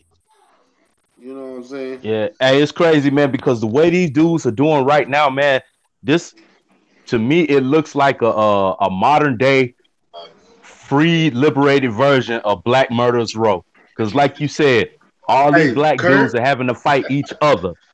But these Eastern European cats are standing in the corner, shaking hands and drinking tea and giving each other foot massages and talk about, I'm not going to fight my brother. I'm not going to hear that. I don't want to hear that. I used to fight my cousin. I fought my best friend. Yeah, where Cali go? I was just going to bring Cali in, but where Cali go? That's the double standard. I never see these Eastern Europeans. I don't care. I'm on their helmet. I never see them. They're trying to monopolize the division. That's why. Yeah, they never fight each other, and that's why one thing I have a problem with these Usyks, these Derevyanchenko's, and these things like that. Triple G, he's straight hoe. He knew he had to fight Deverenchenko for that. You know what I heard though, Fula? I heard that Deverenchenko knocked out Triple G in the amateurs. But still, you better man up and fight, man. If you're such a real champion, and it's gonna be a big drama show. If you're into such a big drama show, instead of big drama show, fight him, man. Hey, well, hold on. Usyk ain't duck no smoke from nobody, man. Oh, please! I guarantee you, if there's another European who comes along and says, "I want that ass," he's gonna on now. I'm sorry, he's gonna be like, "Well, you know, this is my brother. I fought him in it." Put some respect on Usyk's name, man. I got respect for Usyk. The current undisputed champion. I respect Usyk. Undisputed champion. He's a hell of a fighter. He's a hell of a fighter. But when people reach, Usyk is my fighter of the year. He's the fighter of the year by far. I agree. But when people reach, when people defended his undisputed crown. Yeah, put some respect on his name. Nobody is disagreeing with that. Against it has been. No, this is the thing. When people pump him up and say that he's better than Evander Holyfield, he hasn't even went to heavyweight yet. When people say he's better than Ali, and I've read articles from ESPN saying that he's better than Ali. This is what I have problems with, man. When people do this, this is why I can't really get behind these Eastern European fighters, because they do this on a continual basis. There's no doubt that they can't fight. They're hell of a fighters. They're good fighters, bro. Okay? You know what? Yo, I have respect for because I remember when Lomachenko, after he fought, was it Linares? And I remember somebody brought out a crown. You know what I mean? And put the crown on Lomachenko's head, and Lomachenko that crown off his head, man. You know what I mean? This is not the time. They humble cats, man. Hey, hold on. Don't feed into the trolls. You know what I mean? I will say this: not all of them humble. No, Thank you. I get what you're saying, and one thing I will salute Lomachenko on is Lomachenko is humble, and he concedes a lot of times. But when Triple G ain't humble. You ain't seen one bone on Triple G body that's humble. It's I just want big fight. Yeah, Triple G in a different boat. Yeah, but I'm not gonna put. I ain't gonna put Usyk. I ain't gonna put Lomachenko in that boat. Can I say? Usyk. Let Abel talk. Go ahead. All right, guys. Let me just shut the thing down by saying this. Alexander Usyk is a really good cruiserweight, and I respect the fact that he defended his belt even as an undisputed champion. But somebody need to put their mic. Thank you. The thing is, he never had a defining fight unlike Evander Holyfield with Dwight Muhammad. Dwight Muhammad Kawi? Is that right? Yeah. Exactly. So those two are not even belong in the same sentence. So I don't want to hear that. And then also, secondly, too, the other thing too is this: I will never ever respect Triple G for ducking Andre Ward. Ever. Facts. Facts. And that's a fact. And that's what it goes to my point of the fact that Fable Sanchez always keeps saying black fighters don't sell. Well, there's a reason for it, because you know that they're gonna outclass your fighter. I mean, that's fact. Look, and this is the double standard of Triple G fans. Oh, how dare Andre Ward call Triple G out and make him move up? Look, how dare him? But then when Canelo doesn't want to move up, Canelo's ducking. He's ducking the boogeyman and stuff like that. I'm like, you guys are really, you guys really run away with these things. I'm going to add one more thing, man. If you believe that Triple G had a record of 345-5, or if you believe that Lomachenko had an amateur record of 396-1, I want to say something about that. I don't want to even talk to you. Fool, I agree with you on that, and this is what I say, because you can't tell me these guys had this big ass amateur record and they've been fighting since they was 5 and 6, but then they don't go pro until they damn near 38. Come on, man. Yo, you can't sit there and tell me you just sat there and spent your whole life fighting amateur when you could have went pro. I want to say this about the amateurs. I want to say this, man. It's so overrated. I'm gonna tell you why. Thank you, Kurt. Because the Eastern Europeans, they fighting inexperienced kids, man. Kids, and they're there for years. So when you see Lomachenko 396-1, Yeah, you know, the numbers look good and all that, but he has experience. It's like a grown man fighting kids in the amateur ranks. You know, you see what happened when he turned, you know, came in the pros. He already has one loss. And I'm a Lomachenko fan, but, you know, I respect Robinson's 85 and 0 record, 60 non-knockouts, 40 in the first round with no headgear. You know what I mean? So I respect that. But, you know, Lomachenko fighting kids, man, they inexperienced, man. You know, so, you know, that amateur thing with the Eastern Europeans dominating, yeah, you know, because they're men. They're mature. So that's why they win it. Can I just say something real quick? They said that 78's not coming on tonight. Okay, well, we'll keep cooking. Hey, let me say something about Lomo, if y'all don't mind. Yeah. Hey, I know some things he does comes across as very humble, and I do appreciate the fact that he does concede that he thinks Terrence Crawford was the top pound for pound over him. Hey, stay ready. Yeah. What's up, man, Bill? Hey, so 78 and then 78 ain't he's not coming on tonight. Okay. So he just told me we good. He wanted me to stay on, but what I'm gonna do, hey, I'm on my chat right now, but I'm gonna tell him, hey, I'm gonna send, hey people, hey family, hey, go on over to Stay Ready, man. Let's head over to Stay Ready chat, man. I'm about to close mine down, and I'm gonna go to Stay Ready shit. Hey, Stay Ready, do me a favor, bro. Go to my live right quick and put your email in there. Put your page in there so they can come to your chat. All right, bro. All right, bet. I'm gonna do it now. All right, bet. Hey. All right. But yeah, what I was saying about Loma, you know, the one time that I think he didn't show humility was when he didn't beat Pedraza in the fashion that he thought he was, and he started making excuses for why Tank knocked him out, and he didn't. You know what he was saying before that 4-4? He was saying that he shouldn't have no problem because Tank knocked him out. That's what he said before that fight. But it's funny how you got humble when your face got painted. I already have. Oh, you did? Oh, there it is. There it is. Hey, yeah. All right, I appreciate it, man.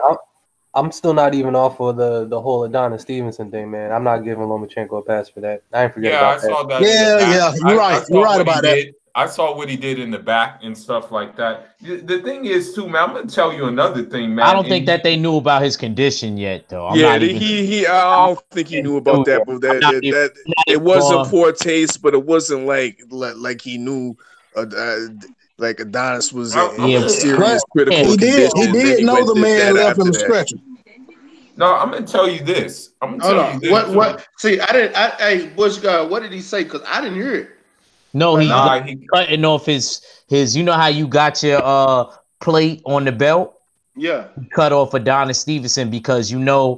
Okay, I did see that on Instagram. Yeah, because you know when you're at that night when you beat the champion, you take their belt for pictures and stuff like that, but you give it back to them, you know, because that's really they buy as a trophy. Then they send you your belt in the mail. That's correct. I'm gonna tell you another thing too, man. And you guys may disagree with me, but a lot of these Eastern European fighters, man, look juiced to the gills, man. That's all I'm gonna say. Throwing 1,000 punches. Wait, can I tell you something in Fuller? So you think that Volstick? You think he popped the bean? Hell yeah. Hell yeah, he did. Hey, Fernand been saying it for a minute. Hell yeah, he did. Hey, I'm gonna say that. Fuller been saying that for a minute too. Fuller been saying that about all the he has the Eastern European fighters. So we're deeming the clean boxing program as ass then. Well, basically, I'm gonna say this, man. VADA is a ripoff. VADA, the fighters have to pay to take those tests. So how is it voluntary if you have to pay to take a clean fighter test?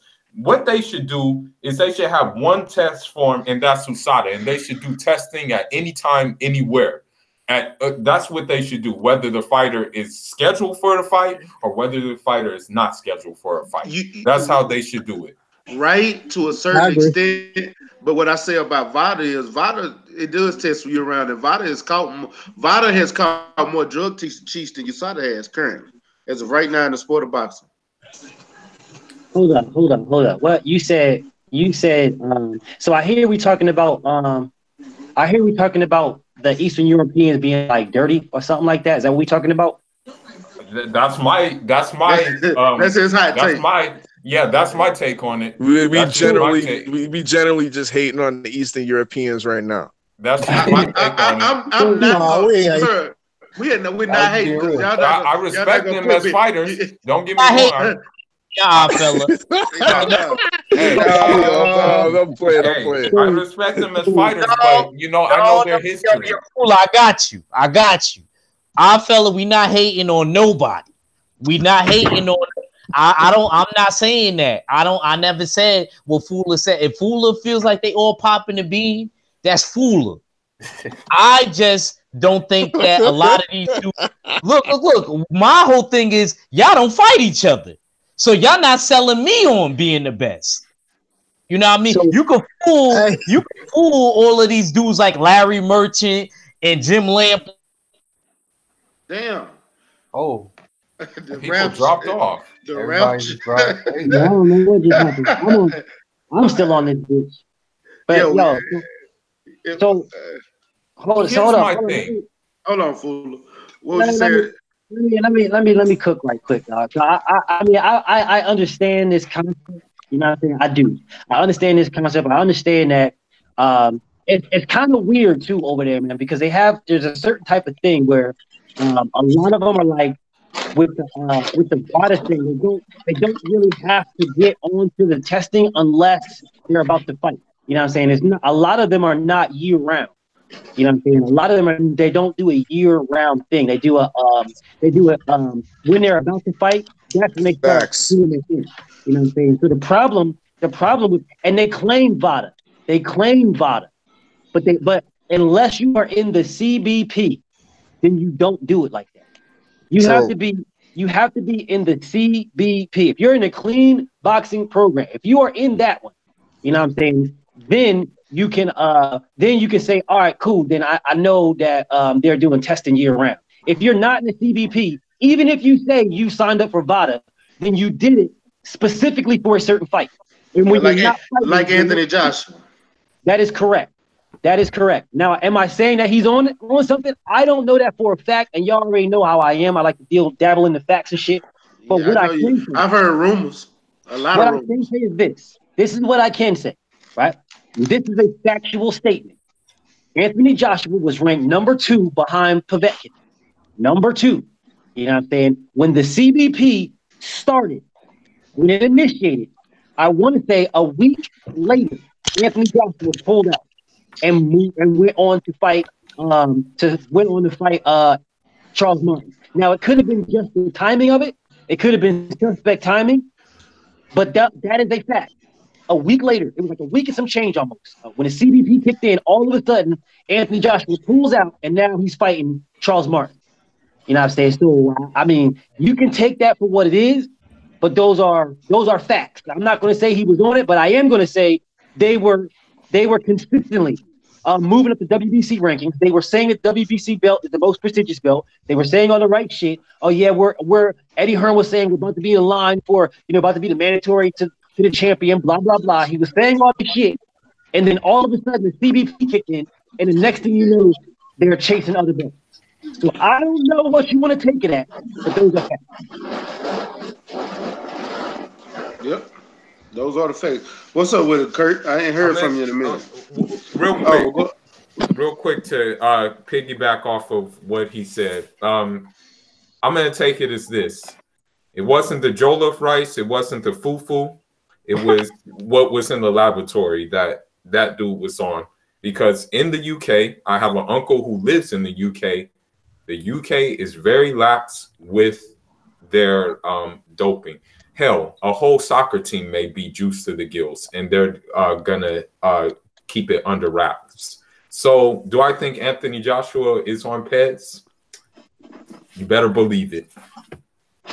There's strong evidence that he is. Team GB. Team GB is all you have to say. Say that again. He said Team GB. Okay. Well, I don't know. So I have issues with saying someone is on PEDs until proven. Like Povetkin, that motherfucker can get to work all day, every day. He's improving, Juice. He's improving. All day, every day, non-stop. I will go in on that motherfucker. He failed 6 tests. Three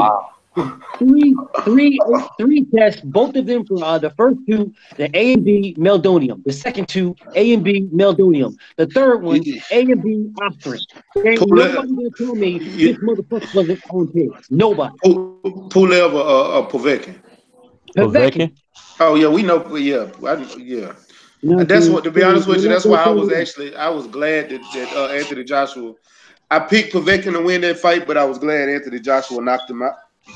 I didn't give a fuck.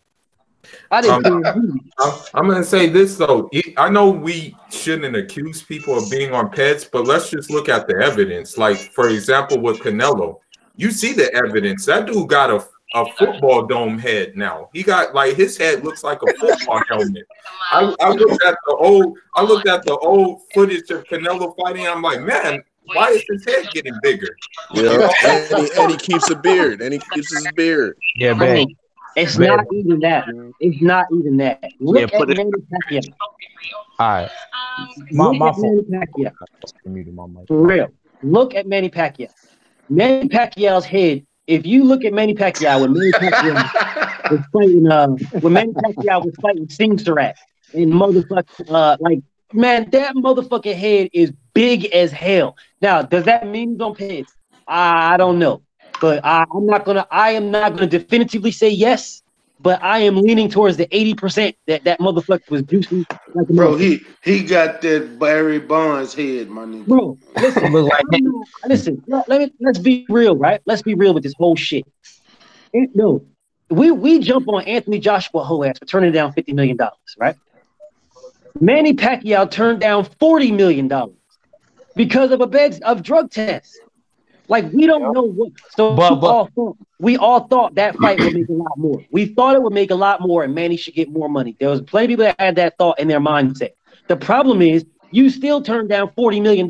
You ain't never made that for one fight in your career, and you turned down $40 million because you didn't want to take random blood and urine tests. Dog, I agree. Look, if you want to offer me $40 million for random blood and urine, just go ahead and camp out in my bathroom. And you can shave my head to the bald as fuck. And every time I piss in a cup at any time. Yo, can I say something, though? I'm turning down $40 million, dog. I don't give a fuck what it is. It's not happening. Yo, but BFTB, he ended up actually making more money. That is correct. Because, all right, at least you keep it in hood. All right, so I can't say that. I can't say that. But I did say that. I said that. I conceded that. I concede that he made more money by holding out. I concede that. You know what I'm saying? I definitely concede. But at the end of the day, that's $40 million. What happened if? So we don't know if that fight was going to be made. We didn't know. How long was that fight in the making? 5 years? What if it never happened? What if Manny Pacquiao got knocked the fuck out by JMN and it was a bad knockout where he got like seriously injured? Right. And never fight again. Well, that's $40 million that he turned down. And like Fernando Goat be saying, he'd be like, what do you say? A bird in the hand is worth 2 in the bush. Well, that was $40 million in his hand that he turned down. Well, the other thing about that is, you know, as soon as those random drug and urine, blood and urine tests got brought up, Manny Pacquiao's KO stopped. Yep. Yo, the way he looked against Cotto, man, he looked a superhuman. Go look at that fight. Yeah, he was like a whirlwind, man. In the 12th round, he looked like it was the first round. I'm telling you. And Cotto hit him with everything he had. Yup.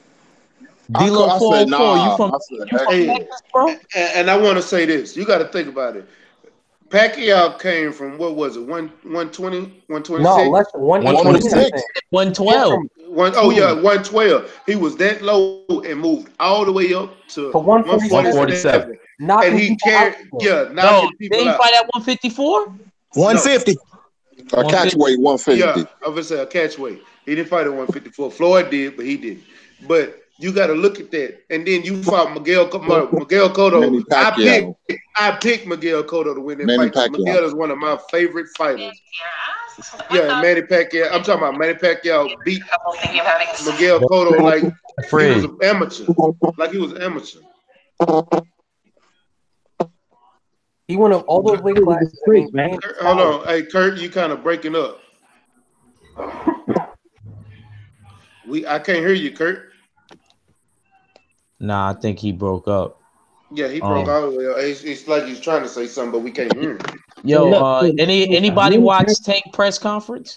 Man, look, man. I said it before, man. I said it before. I'm gonna say it again. I'm about the best fighting the best. Right? We all know that. Go with order, BFTV. Right? With order. Motherfucking Abner Morris is not. He's not one of the best. He's not. Listen, I don't give a good fuck about Tank Davis fighting Abner Morris. I'm dead ass. I don't care. That's a waste of time fight. BFTV killed me on this subject with Tank, yo. He killed me. That shit pissed me off. Yo, me too, because I know his potential. And Tank if he's one of the best, right? If this dude is one of the best, right? Then why the fuck are you fighting people that are not the best? Wasn't Abner Morris like out of boxing? Wasn't he out for like a year or 2 years, some shit like that, and then came back? And now, bro, he's done. Last fight. Would you fight somebody that lost their last fight? BFTV, keep it real. If you was a fighter, I would fight him if I was coming up. Not if I'm at the top. Yeah, not if he was on top. Yeah, I agree with you. At the top, though. What did he get? What is that? But BFTV, I respect you, man. But the thing is, you know, Tank has been heavily protected by Mayweather. You got to consider that.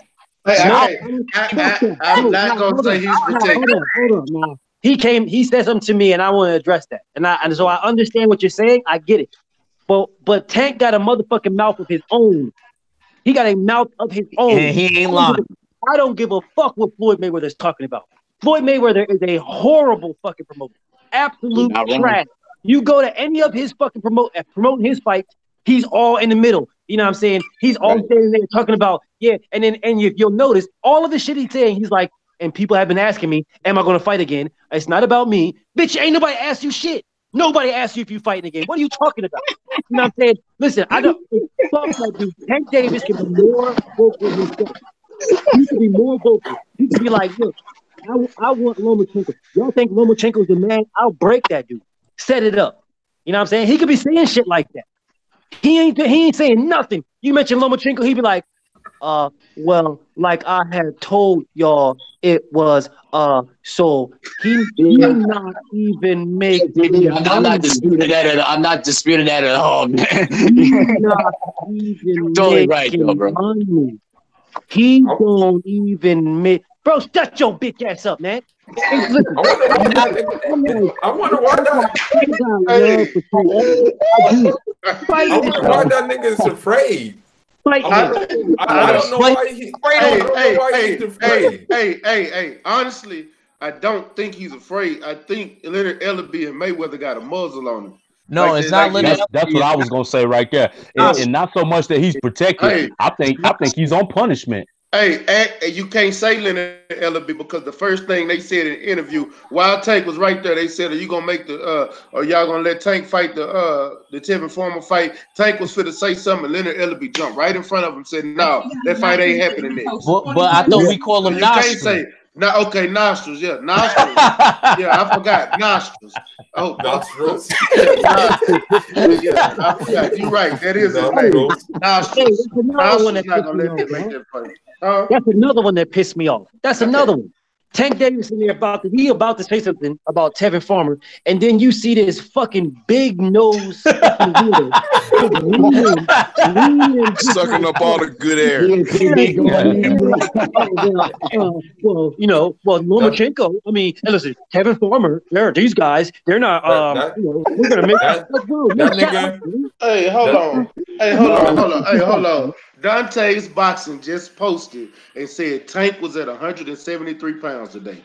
What? God damn! What the hell is he doing? Tank in this hole looking like Manny Fresh. Like black white fans. But I saw the same familiar Bill barbershop conversation posted the same thing. Bro, undisciplined. That nigga's not disciplined, crazy. bro. So this is my thing now. This is my not thing. Disciplined. Right? That man is my height. Listen, if this dude is walking around at 175, right? I don't want to hear shit about him saying he can't fight Lomachenko at 135. I don't want to hear it. I don't want to hear shit. Nothing. Lomachenko said, you can fight me at 135. I was at 130. You didn't want no work. I'm at 135 now. You want it? Come get it. I don't want to hear shit. Tank Davis is at 175. This little listen, you can fight this man. You can fight Lomachenko, bro. I'm about the best fighting the best, dog. I don't give a fuck who it is, dog. And I fuck with Tank. I do. I like Tank a lot. I think the dude is talented as all hell. But bro, where is your heart at, man? These people, you got people in the street saying, yo, no, fuck that. I think Tank stops him. I think Tank beats him. Well, bro, we don't need to think about this. What are we thinking? Make the fucking fight. We don't need to think. I mean, listen, I love Errol Spence, but Errol Spence is like, man, I think Tank stops him. I think Tank stops him. Well, Errol, you don't got to think, my man. You don't have to think. Nobody's got to think. You can make this fight happen. You can make, listen, if someone's telling me that Tank Davis ain't ducking Lomachenko, then I don't want to hear nothing about any other fighter not ducking. I don't want to hear nothing. Because you have no consistency with me. I fuck with Tank. I do. I think he's one of the best. I'm with you though. I'm with you. Best fight the best. I'm with you, man. I'm looking at Tank. Now, when did Tank be knocking out middleweights and super middleweights? Tank needs to be fighting Jamal Charlo. That's what I'm saying, bro. I'm so pissed off, dog. And I like Tank, man. I do. I like the man, dog. I do. I think he's a talented ass fighter. I think he could be special, man. He could be special. But you walking around, you fight at 130. You are at 175. That's damn near a whole person you gotta drop. Bro. For real. Dog. Dog, that's an 8th grader. You literally gotta drop an 8th grader, dog. The biggest fight next month is like probably 149, 150, and I gotta get down to 132. But that's waterweight for the most part. Yeah, and you ain't lying. You right. Like this dude right here, dog. 175, bro. You gotta get down to 130. Bro, are you fucking Black Fight Fan never lied, bro. Tank in this hole looking like Manny Fresh. Yo, Tank Davis can fight. He can fight Bivol, dog. I'm gonna say this. You got 2 months. 2 months, and losing that much weight is terrible. That's you know what my neurologist said? That affects your brain. Yeah. More than you getting hit in the head. Yeah, that drains your brain. What's it called? A brain blood barrier or whatever. Yeah, your brain. Bro, that's 40. That's 40. I got a Jewish number. Hey, Kurt should know about that shit. What? You got once in a week to get rid of dropping all that weight like that, man. All that extra weight, the shit around your brain, the fluids around your brain. That's water weight too, man. Yeah, and plus, man, you could do that when you're young, but when he get older, he can't do that. He gotta stay in shape in between fights, man. He can't be like a Roberto Duran and a Ricky Hatton getting, looking like Santa Claus and all that. You can't do that, bro. You gotta be in shape between fights, like Marvin Hagler and Bernard Hopkins. They was the best at it. He 24 now. He about to be 25. He ain't gonna be able to do that shit no more. Next year. He ain't gonna be able to do that shit no more. Don't look like he take care of himself either, man. He ain't gonna be able to do that in the streets, man. That's why I don't know if Tank can win those high-profile fights. It has nothing to do with his physical ability. It's his mind, man. Where his mind is at, man. Tank want to floss and be up at the 5 Mile House in West Baltimore and all that, man. So that's what he want to do. And like you said, Big Kurt last night, he the type of dude to have his baby mom in the crowd and his side piece with the see-through leggings on the other side. That's the type of dude he is. Hey, you know what? I want to say this, Kurt. Hey, you know what? I know me and you went back and forth on Tank for the longest, and I'm gonna finally concede with you on this one because I always said no matter what, once Tank got in the ring, he was gonna handle his business because he about business when he get in the ring. But man, look at a month and a half. Or, matter of fact, it ain't even a month and a half. You a month and a week and a couple of days away from the fight, bro. Yep. And you 173 pounds. Can I say something? It's no excuse for that. Matt, hold on, real quick. It's no excuse for that. That goes to what he said when Kurt used to tell me is discipline. And me and Kurt was going, but we not always going to agree on everything. I'm going to catch with y'all. Yeah, but that's the only thing me and Kurt ever disagreed on because he was telling me Tank wasn't ready. Tank wasn't ready, and I was like, man, dude handles his business in the ring. He goes in there and do it, but stuff like that, that's a part of the game. Discipline. That's mentality right there. If you're headstrong enough to put yourself in position to become a champion, then you got championship potential, and that goes with the mentality. But he's not headstrong enough. He can't even do the small things like keeping yourself together to make weight.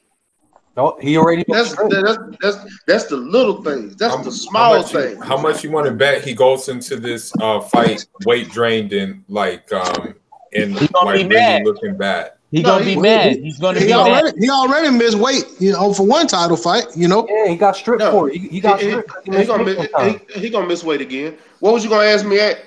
All right, my question was this. Do you think that's the reason why? Because of him weighing 175. Remember what I was saying earlier, Mac? Remember when I said that it's crazy how he's with Coach Calvin again? And I said maybe Coach Calvin is more lenient than Coach Kevin Cunningham. Y'all remember when I said that to you and Kurt? Yeah, I remember. I'm starting to think that's why. Me personally, I'm starting to think yes man in your corner. You can't, and that's you can't. You just can't. Yeah, the fighter can't run the corner. The trainer has to run the corner. Yep, I agree. But I wanted to say this about it right quick. One thing about the situation with Tank and his weight is, I think part of it. I'm not gonna make any excuses for Tank now. I mean, he's his own man. He's responsible for taking care of his body. But I think the fact that he's been on the shelf as long as he has plays a part in it. And if he was my fighter, I'd have him fighting every 3 to 4 months without fail, just because he has bad habits and habits of blowing up in between fights. Right. I mean, even if you look at Adrian Broner, you know what I'm saying? The longer he's out of the ring, the bigger he is. You know what I'm saying? There's no telling how big Broner was before he started training for his Pacquiao fight. No telling what he weighed. Yo, bro, he looked like his daddy. He Big as hell. Neck hasn't disappeared. He looked just like his daddy before the fight went down. But the thing with Tank is, I don't care. You got to follow them commandments, and I don't always agree with. Well, I only disagree with Andre Ward about the Wilder thing. But Andre Ward was completely right when he said you should be no bigger than 10, 15 pounds above your fight. Yep. I agree 100% with my brother on that. And I know people like Tank and Adrian Broner wasn't feeling that. They wasn't jacking it at all, as we say in New York. Wasn't jacking it. But you should be jacking that. Because at the end of the day, bro, you shouldn't be that far away from your weight. I'm never even that far. I feel like I'm around Tank size and we fight at the same weight, bro. I don't blow up that big, bro. I don't blow up. You would never see me 175. None of y'all. Y'all would never see me. The biggest y'all would ever see me is probably like 143. Like that's probably the biggest, you know what I mean? I get, especially while I'm working out, because I don't really stay out of the gym, even if I only go to the gym twice a week. Hey, them Baltimore cheeseburgers is something else, though, bro. You don't know about them cheeseburgers out there. I go to Delaware. I go to. I heard about. BFTV. What was you gonna say? That's funny that you said that, rough out. Hey, tell them about them cheeseburgers, bro. Hey, man. Yeah, I was about to just ask you, BFTB, what's up? You gonna take me when I go? I'm gonna go through Delaware and I'm gonna hit you up. Yo, them crab cakes, bro. You gotta taste them Baltimore crab cakes, bro. They the truth. Y'all gonna have me like hold on. BFTB is a lake trout sandwich. Is that real? A lake trout sandwich? You said a lake trout sandwich? Lake trout sandwich. Hey, let me tell you something, the fella. I'm pescatarian, bro. So I eat seafood and fish. That's all I eat. And hell yeah, a trout sandwich is real. No. I heard about this lake. You know, that show The Wire. Yeah, I know you got it. And they had what and is they always be eating that lake trout sandwich from that one little fast food spot they be going to. My bad. I got a question real quick. What is straight grind talking about? Well, what did he say? I don't know. What did he say? I don't know. I didn't read it. What he said. Listen, strike grind. He's talking about. He's saying like the people are talking about Mikey is with a certain group of people that were like they were like pet heads. That group of people were like they dealt with pet. They dealt with giving pet up to people. You talking about the snack program? Yeah, and he's saying that we shouldn't discredit Mikey Garcia. You know what I'm saying? I'm not discrediting Mikey. Who's discrediting? Nobody's discrediting him, bro. I ain't go front, man. I like strike grind, but he be sneak dissing sometimes. But I think he's saying that not necessarily about this chat. I haven't heard in this chat, but I think he's talking more about. We haven't talked. I haven't talked about Mikey one time today in this chat. I think it probably came up like maybe a couple days ago. As a matter of fact, I think it might have been on Trail Boxing Talk. It was BF. I think that's what he's talking about. May I say something about the whole Tank thing? And the thing is, man, you are the company you keep. If you're surrounded by Adrian Broner, if you're surrounded by this guy, Adrian Broner's making weight though. That's true. And Adrian Broner actually looks really good when he does make weight. He don't look drained or none of that. Hey, y'all, it's 40 people in this whole. Smash the like button. Smash the like button. I gotta say it in my voice. Smash the like button.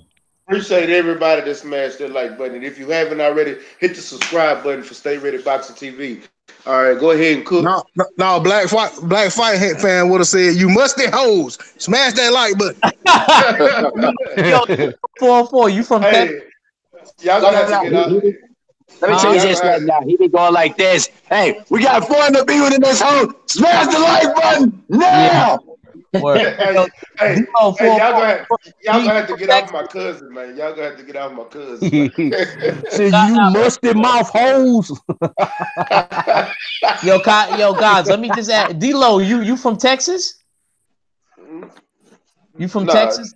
Oh, he not from Texas. 404, that's Atlanta, homie. Oh, that's Atlanta. Oh, okay. Yeah, no, I'm from Georgia, man. Oh, okay. Now I've been to Atlanta before. I was in like Zone 6. It goes down in Atlanta, bro. Hey, man, my uncle. It was in like 2008 too. Man, those women in Atlanta, man. Whoo. Like, but the only problem is the only problem is though is a lot of them are thotty wops, man. No disrespect, because whatchamacallit, because like the STD rate out there, I'm like, hey man, a lot of them ain't women. Going on? He said a lot of them ain't women. Hey, Transformers. Hey man, but you guys got some good food out there. I will say that food is good. Nah, they food is popping. Yeah, man, you got some good food out there, man. You always run into a celebrity, yo. Hey, send LT the link, man. LT Green asked for the link. Oh, LT? Yeah, LT trying to get on, man. Well, do we got enough room for him? How many people you allowed to have on the panel? Hey, I'm about to drop off, man. So he can go on and get on that because I got something else I need to do. Hey, I appreciate it, y'all. I appreciate chopping it up with you. I'll be in the comment section though. Always D-Lo 404, man. You know you're always welcome, bro. I appreciate it. Hey, D-Lo, man. Thanks for that article, D-Lo. All right. Okay, yeah. 10-4. Who trying to get on? Salute, man. LT Green trying to get on. Yo, so can I ask everybody on the panel something? How you feel about JoJo Diaz and Tevin Farmer fighting? And Tank said he want the winner. And then Tank also commented when JoJo Diaz said, I'm going to take, he tweeted, he said, I'm going to take Tevin Farmer's belt. And he said something else after that. And Tevin Farmer told him to stay in his lane. And then Tank said, how you telling him to stay in his lane when you got more losses than he do? Well, you know, that's bro. He should have been. He should have been done. Tim Farmer. That's just Tank being Tank, bro. Like honestly, Tank talks a lot on Twitter, but I'm not saying I noticed that. I'm not saying Tank's a bad fighter. He's a hell of a fighter. He got power. But how do we know that? And he can box. He can box and brawl, but Tank Fula, how good do we really know he is until he fights a high echelon opponent? Because I have to agree with Kurt and I have to agree with BFTB. We don't really know how good he is yet. We really don't. He got to fight that guy to me. Somebody that's that guy. You know, that dude that's in high school that's getting all the girls, that got the car, the one you want to stick up.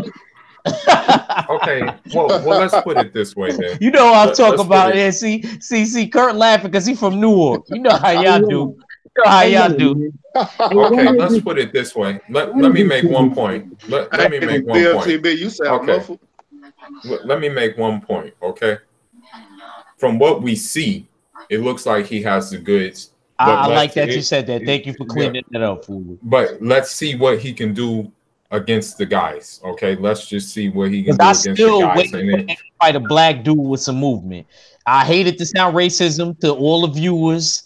I know what y'all gonna say. Why you even bring race up? But I gotta keep it real. I need to see you fight another brother with some movement.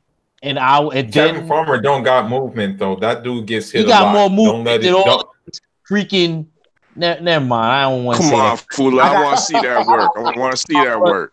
I'm sorry to say it. I'm sorry to say it, but the satellite eyes, they don't help him in that regards. Like Kevin Farmer, satellite eyes.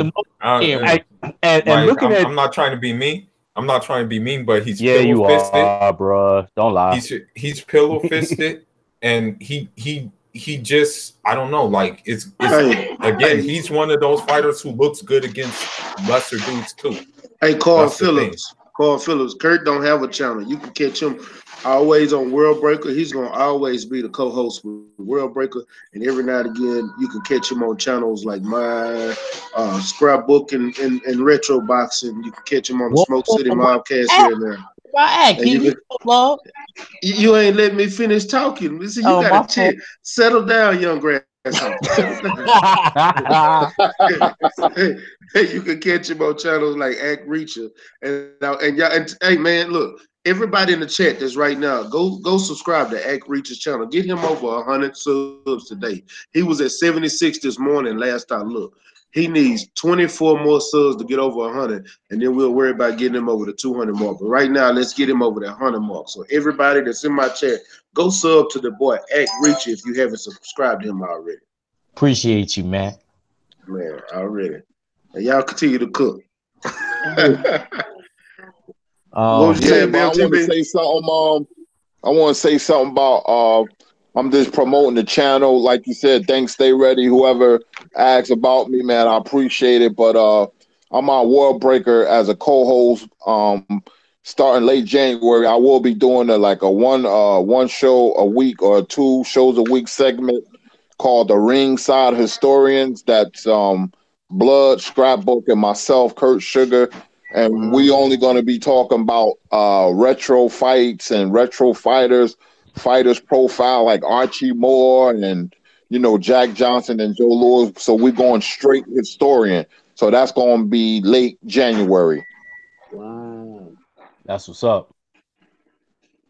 Why late January? Why are you waiting so long, man? That's fucked up. Because we want to promote it, and when we want to get the content right. You know what I mean? And we're going to take it from there. I don't know why I immediately got mad right then, though, man. That really made me mad. Yeah, so you look out for that. Support us, and we're going to bring you hardcore boxing knowledge. Yeah, that's like your mama telling your kid, next Christmas, I'm going to get you that new Xbox that's coming out, and it's January the 2nd. Yeah, that's right. Roughhouse be killing me. Yo, Roughhouse, you gotta give me your email, man. So already, man. Already. Hey, look, can I say this real quick, man? I I'm not sure who it was, man, that was talking about Usyk, man, you know, in the fighter of the year thing. Fella. That's what's up, man. Me too. Me too. Point them out. Point them out. I got used to the fighter. Okay, well, check it out. We talking about for the year 2018, right? I got that's what we talking about. All right, well, check it out. Well, I look at it like this: Usyk unified the division in 2018, and he had a title defense in 2018. All right, that's wonderful. Terrence Crawford unified the division in 2018, went up to 147, got a belt, and then defended his belt at 147 in 2018. Twice. How is Terrence Crawford not the fighter of the year? Talk to him, Roughhouse. Level of opposition. What level of opposition in cruiserweight? Hey, you said you watch this. Hold on. Wow. Okay, we're gonna have a good argument with this. Don't tell you. Hey, hold on. BLTV haven't win in a while, bro. Let BLTV. He was washed up. Go ahead, BLTV. I got Wilder. Period. I agree. I'm not mad at you. I wouldn't have been mad if Wilder was a candidate. He wasn't even a candidate. You sound real muffled. You sound real muffled. What it sound like? You got Bluetooth headphones in, bro? That's probably what it is. I was just away a little bit, but listen, man. First off, I'm gonna start out like this, man. It's fucked up what they did to Tevin Farmer, man. For real. Yo, have y'all looked at BoxRec and saw Tevin Farmer picture on there, man? That's fucked up. He look like the Cabbage Patch picture that they be posting for Tank is fucked up. No, that's man, fucked up. Like that, dog? Like, why you do his eyes? Like, why you? That's fucked up. And here, I want to say they photoshopped that bad eye in there. Hey, I want to say this one time, Roughhouse. I knew I wasn't tripping. He unified the division in 2017.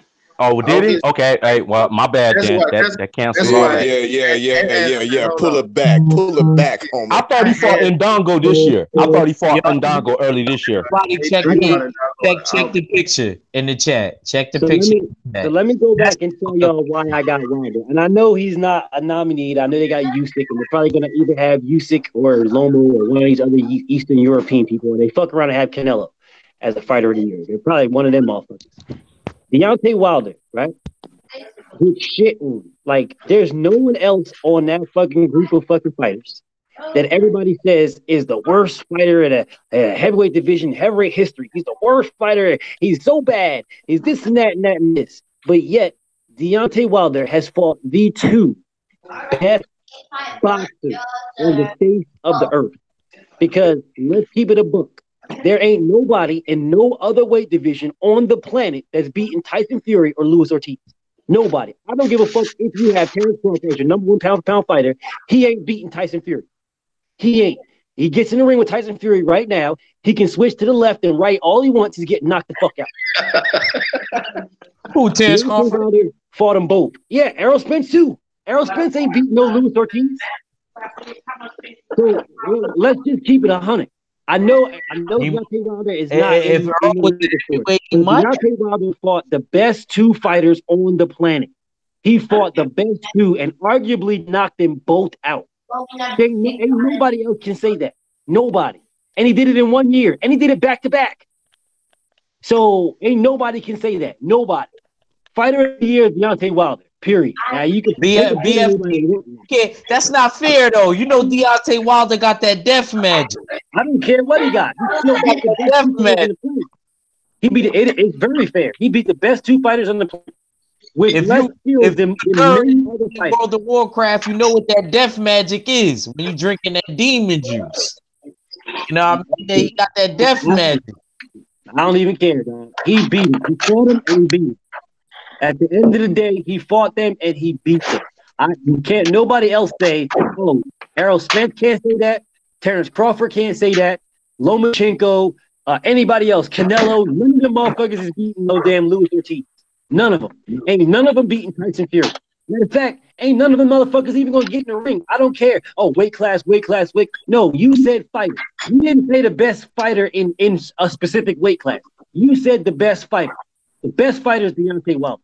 Period. I don't know because I heard Earl Spence be sparring heavyweights though. Well, tell him to go spar Deontay Wilder. This is my boy. I got a boy in the gym from Dallas, and he. Just saying, he knocked his ass out. Like he really be telling me like Earl be sparring everybody. So well, he ain't sparring Wilder. I bet you Wilder. He not sparring Wilder, bro. I know that. I agree. Look, I was gonna agree with y'all on that. I'm not saying best fight the best is wrong. Wilder. Yeah, I can't knock him for what he's saying. I can't knock him either. I can't even knock him for his pick. Because I agreed with him. It's not like I disagree with BFTB. Hey, I gotta say this though. Upset of the year, Lawrence Williams. I gotta take Shamel Charlo, Turner Harrison. Come on, I can't get at the dog bone. I can't get at the dog bone. No, because he said upset of the year was dog bone, and I can't. That's the only one out of all what he put up there. That's the only one I can't agree with, man. I can't. I can't. Like I ain't gonna front. Y'all making me want to put in my VR headset and play the Creed virtual reality video game. And I don't even like it that much. Mm-hmm. Hey, salute KQKC Boxing. Appreciate it, man. He said, "Congrats on the wrong Gmail. Use the email address, please." Hey, I sent you, but the one I sent you, bro, it was the one that you emailed me from. That's the one I sent to you. Whichever email address you sent me or you emailed me from, that's the one I used, bro. What was you saying? I was going to hey, Kurt Sugar, man. Hey, I got a question for you, dog. Like, this is something that's right up your alley. And so I was talking about this the other day, like a couple of days ago, on one of my live streams. I didn't get a chance to actually talk to a boxing god like either yourself or Lawrence Williams or my godfather Retro. Like he alluded to it a little bit, but he didn't really go into it. Me, I am of the mindset. Now I know we always do. We talk about greats and fighting some of the guys of yesteryear and blah blah blah. But I'm talking about one specific fighter, and that is George Foreman. To me, Deontay Wilder knocks him out. I think so too. I wanted your take on that. I have to respectfully disagree with my brother BFTB and Act because Wilder would need distance to launch his vaunted right hand, but George was a very good inside fighter. He will smother on Wilder like he did Frazier and like he did Norton. And Foreman, was a very cunning fighter. I mean, he was, and plus he was like really, really strong, man, really strong. And his strength alone would give Wilder problems. You see how Ortiz, was got on the inside, against Wilder. So you magnify that 3 times the power of if put it like this, if Wilder got hit like he did against Ortiz, like Foreman hit him, is night for Wilder. But I actually agree because Foreman wouldn't get hit with tail end punches. See, Wilder is good when he hits Spilka because he's good at distance, and he when you have a power puncher like that, he'll get you at the end of his punches to generate power, the extension. But Foreman, will be on the inside and swing wide, but while on the inside, he always had a sneaky uppercut. Just look at the Frazier fight because he'll smother your offense and get off on his own offense. But can I say something, Big Kurt? Hold on. Here is my take on the reason why I disagree with that one. Here's my take. You are comparing Deontay Wilder to Joe Frazier, right? So my thing is this, right? A lot of people, and this is the reason why I'm really, really grateful to get your opinion on these type of things, because you're a boxing historian of these type of legends. My thing is this: a lot of people will say, we'll have this thing that the ATGs, what I'm saying, those greats, that they can just be anybody in history. They can be anybody. I disagree. I completely disagree. I think they were great for what they were then. You know what I'm saying? They were great for who they are. And this is no shade of disrespect to them. I'm not picking all fighters because there's several fighters that I think would dominate in any era. But I'm specifically talking about George Foreman, specifically him. You know what I'm saying? And we're saying, we're talking about his power. We're talking about him smothering and yada yada yada. George Foreman was what, 6'3"? No, 6'5". No, he ain't. No, he ain't. No, he's not. He's like he's 6'3", 6'3" and a half at the max. Deontay Wilder is 6'7". Oh, he's 6'4". He's 6'3". George Foreman is 6'3", and he's got like a 70-something inch reach. Yo, man, somebody got to pull that up. I think he's 6'4". Man, he's look, 6'4". I've been knowing George Foreman my entire life. Like, yeah, you went to school with his daughter. Yeah, I've been knowing him. Yeah, I went to school with his daughter, Georgetta. I know his oldest daughter, Leachy. I know all his sons, George. I know his youngest daughter, Georgina. How tall is he? How tall is he, champ? I got it. He's actually 6'3". He's 6 feet 3.5 inches. Yeah, 6'3", 78 reach. 6'3". It's either way. Right, let BF finish. Let BF finish. So if you have a man, right? What you gotta remember, back then there wasn't many guys of Wilder and Fury's stature that were fighting back then. You know what I'm saying? Most of the guys where their stamina and power is what got them through a lot of their fights. You know what I'm saying? Except for the great Ali. I don't give a fuck who you are. You ain't beating them. I don't care. I'll debate anybody to the death on that. Nah, that's my fool. But with George Foreman, you know what I'm saying? With George Foreman, most of the fighters that he fought, you're comparing Wilder,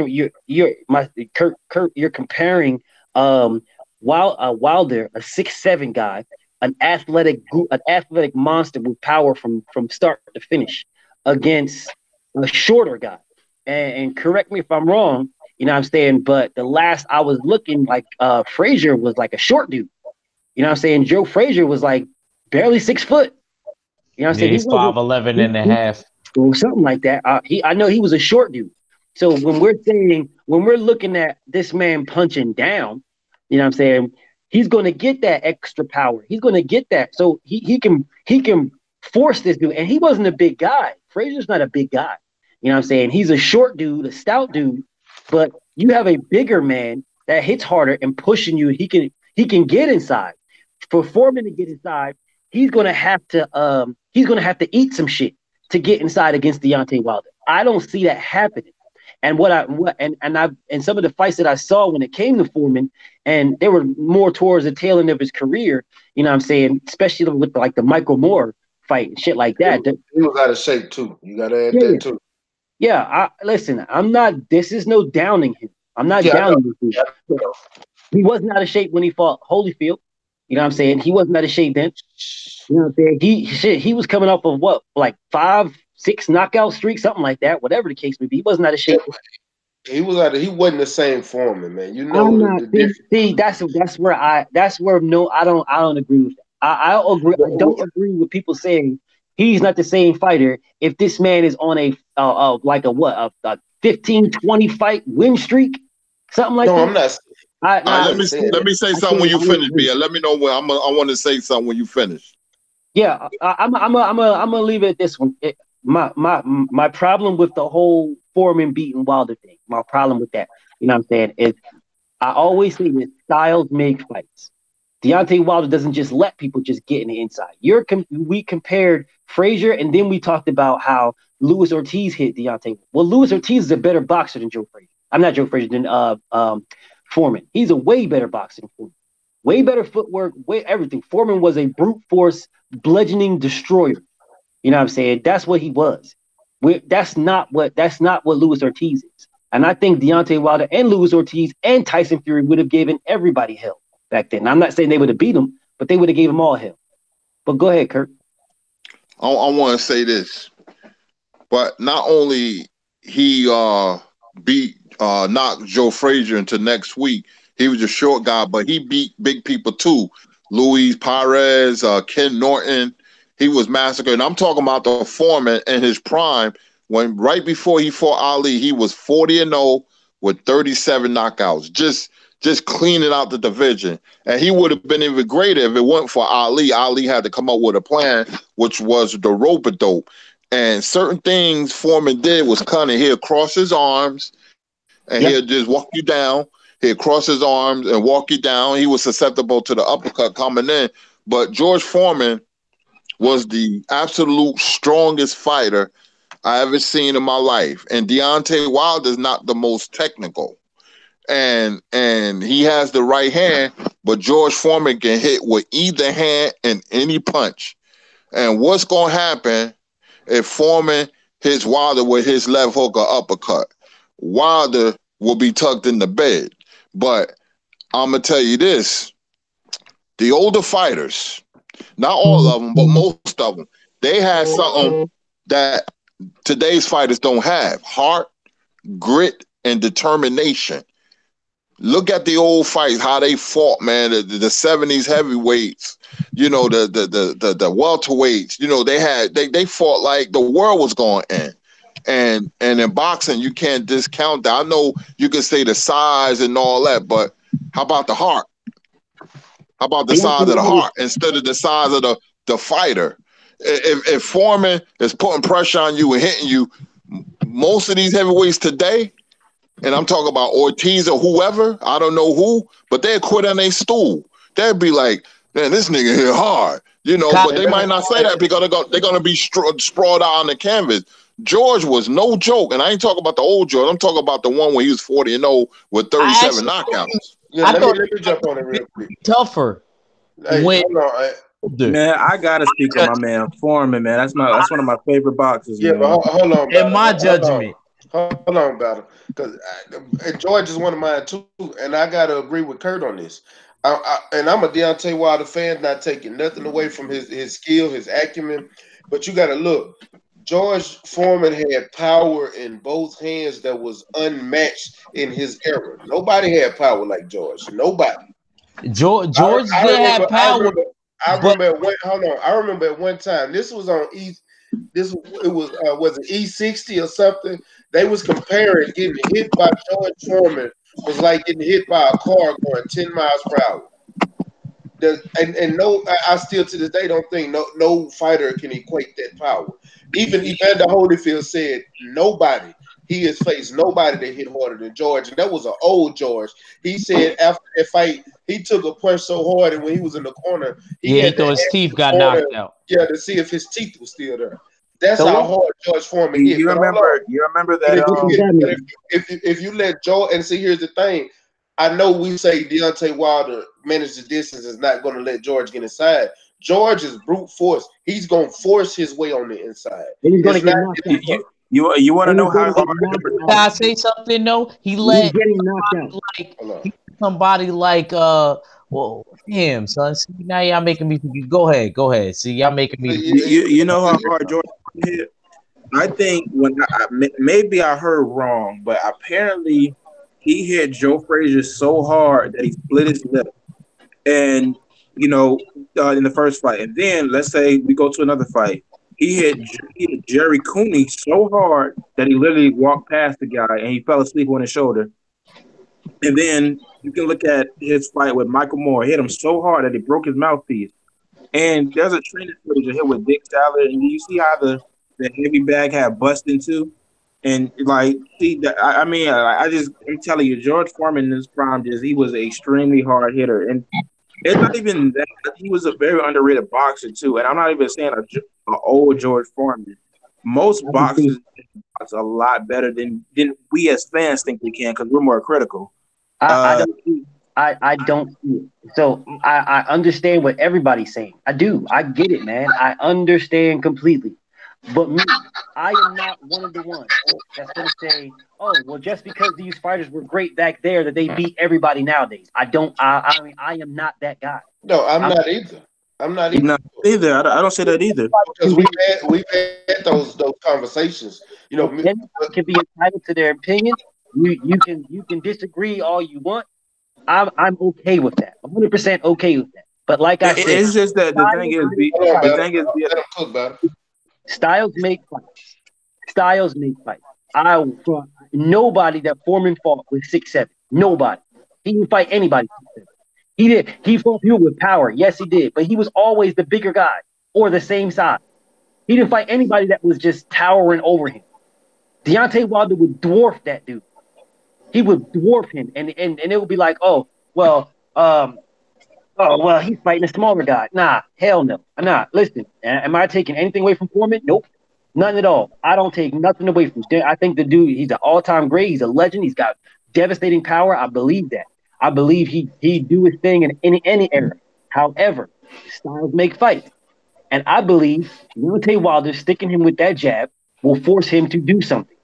And if he does something that he doesn't want to do, and he catches one of them, catches another one, and then another one, and then another one, bro, I don't see him making it.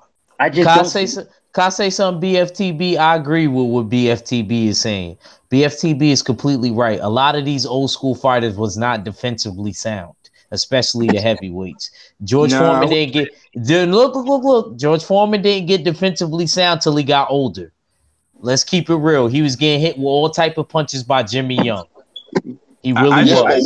Wilder's not hard to hit either. Wilder, you can hit Wilder. I agree. Yeah, Big Kurt, easy. And the thing is, when you look at easier to hit, and he wasn't as quick as Wilder.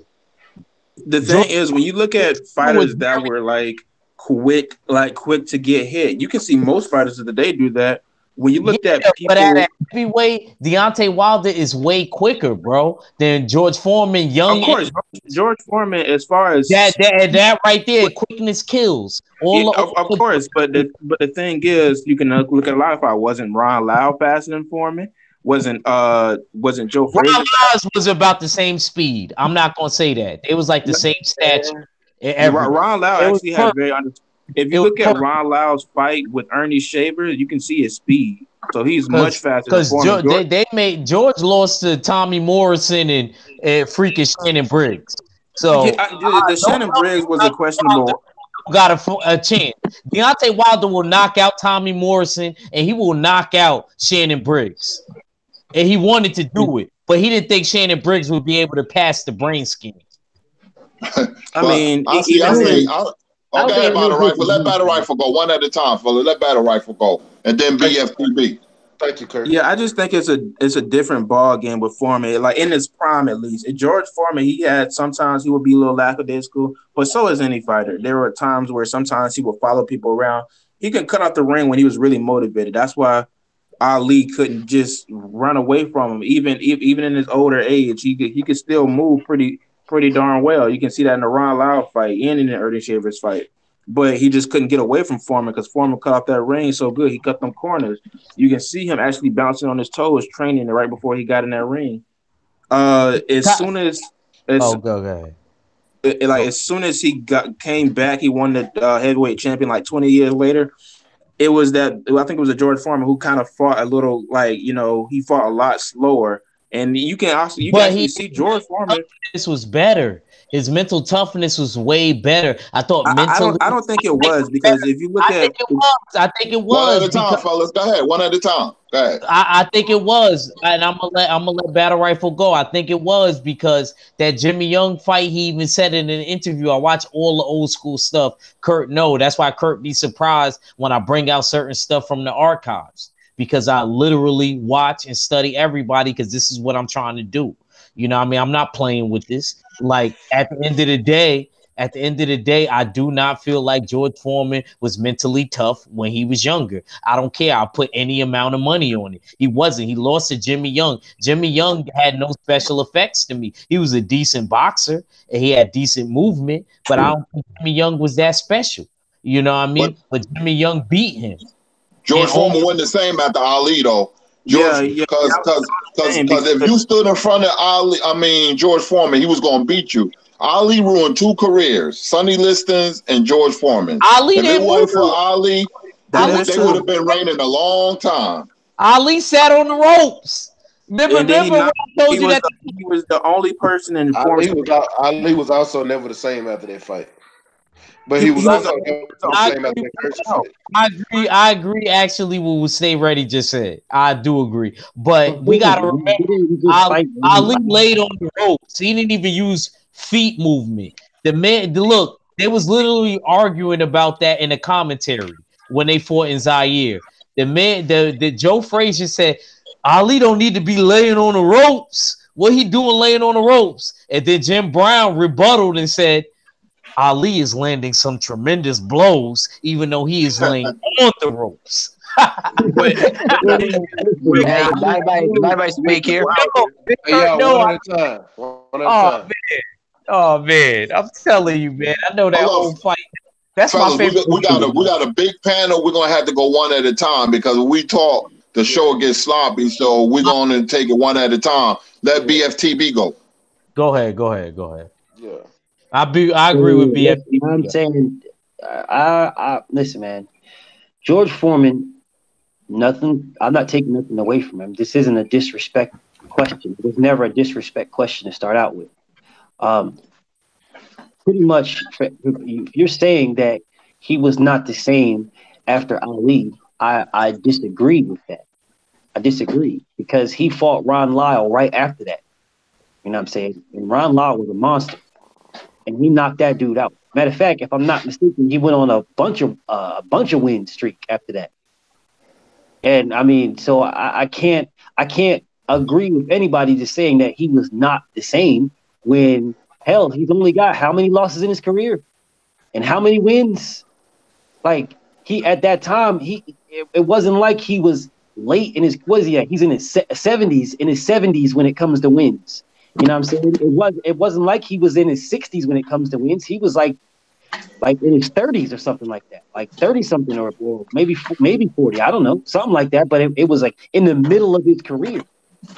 So he still had and came back and win the title. So he had a hellacious career. You know what I'm saying? Not being the same after losing to Ali. I disagree with that, man. I just think the styles make fight, and the style that Ali fought was a better style, and which beat him. I'm gonna say this: the Smoke City Mobcast getting ready to come on today at 8 because they didn't do it yesterday. I'm getting ready to start cutting this one short. What I want to do is tomorrow, man. I want to get on this, and you gave me a great idea with that. I thank you for that question, BLTV. I want to do a fantasy matchup show tomorrow. Kurt, I gotta have you on because I got a couple of matchups that are real interesting. I've been wanting to ask you about for a while, man. And I want to do a fantasy matchup. So y'all get y'all list together, and we can all debate on those tomorrow. And but I'm gonna go ahead and get some last words because in 13 minutes, Smoke City Mobcast is gonna be coming on. So go ahead. I'm gonna start with you, Abel. Yeah, man, it was a great topic here, and I really like the George Foreman, Deontay Wilder discussion. The one thing I will say is though, I'm kind of split between the two because they both fought in different times, and the style of fighting was different though. So for me, it's kind of a tough decision for me to make though. But I'll just leave it there. But I really like the discussion though, and I'm not trying to think of some fantasy matches that I'll be thinking about for tomorrow night. So yeah. Can't wait for the Smoke City Podcast, but real appreciate it. Stay ready. Already. Hey, Bush guy, give me your last words, man. Well, I definitely, as far as Foreman versus Wilder goes, I got Wilder beating him in both of his eras, both of his reigns, just because the size and the style matchup. You know, not to take away from Foreman, he's great. He's one of the all-time greats. You know. And, you know, he lost to Ali, but, I mean, Ali's the GOAT. But I do think that Wilder would have his number just for the style matchup and the size. People forgetting Deontay Wilder's like 6'7", and Foreman's like 6'3", 6'4". It's a little short for this day and age, but he does have the skills and the power to back it up. But I definitely will be checking out the Smoke City Mobcast, and yeah, I definitely want to get on some more lives. Just send me another link, Mac. You know, hopefully I'll catch it a little sooner than I did this one. But yeah. All right, I got you, Bush, man. We got to look out for each other, man, because I know you still trying to grow your channel as well, man. For real, man. Yeah, I gotta get back on my vids, man. You got to, because you disappeared on me. All right, Battle Rifle, give me your last words, man. Battle Rifle. You know, Chat, I'm at work. I didn't listen to the whole thing. I was just listening to y'all for a second. I'm doing a little test right now. I'm still at work right now. So I guess I'll catch up with you guys later. I look forward to more live streams, guys. Already. Hey, Fuller, give me your last words, my brother. All right. First and foremost, this was a loaded panel. It was a lit discussion. For everybody in the chat room, subscribe to everybody on the panel who has videos. And yeah, thanks again for having me, man. This is always good talk. You know, our passions come out. Sometimes we go at each other, but it's all in good fun. I can appreciate this. Yeah, man. I appreciate you for coming on. The odd fella, where you at? And once again, greetings from the north side. You know what I mean? Thank you for having me on once again. Stay ready. You know what I mean? It's always a blessed platform to have all these LDBC members on here. You know what I mean? With a wealth of knowledge. You know what I mean? So salute to everybody, and let's take this energy on over to the Smoke City Mobcast. Yes, sir. Yes, sir. Go ahead. Who we got left? BMTB, go ahead, my brother. Yo, man, our fella's my guy, man. His intro is dope. I love that shit, dog. Hey, man, y'all know what it is, man. You know what it is when it comes to BFTB, man. You know where it is, and you know where the graveyard's at. I'll let you know.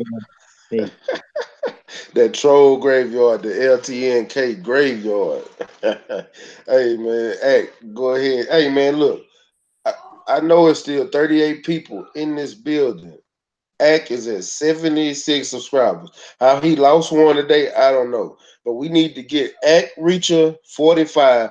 Ack, go to your page and share your link and put it in the description in the chat so they can go follow your page right now, bro. Because we need to get him over 100 today. Get him over 100 today, man. But yeah, go ahead, Ack. Give me your last words. All right, man. You can hear me? Yeah, I can hear you, bro. All right, man. I just want to shout out everybody on the panel, from the Oddfella to BFTB to what's on me, Bush Guard. I haven't never really been on a panel with you, but it sounds interesting, man. Maybe I could send you a link to my page sometimes. I'm open-minded. Shout out to Abel Mahari. You know, I try to shout out everybody. Did I miss anybody? Oh yeah, D-Lo 404. D-Lo 404. The reason I asked he was from Texas is because he sounds just like Blu-ray.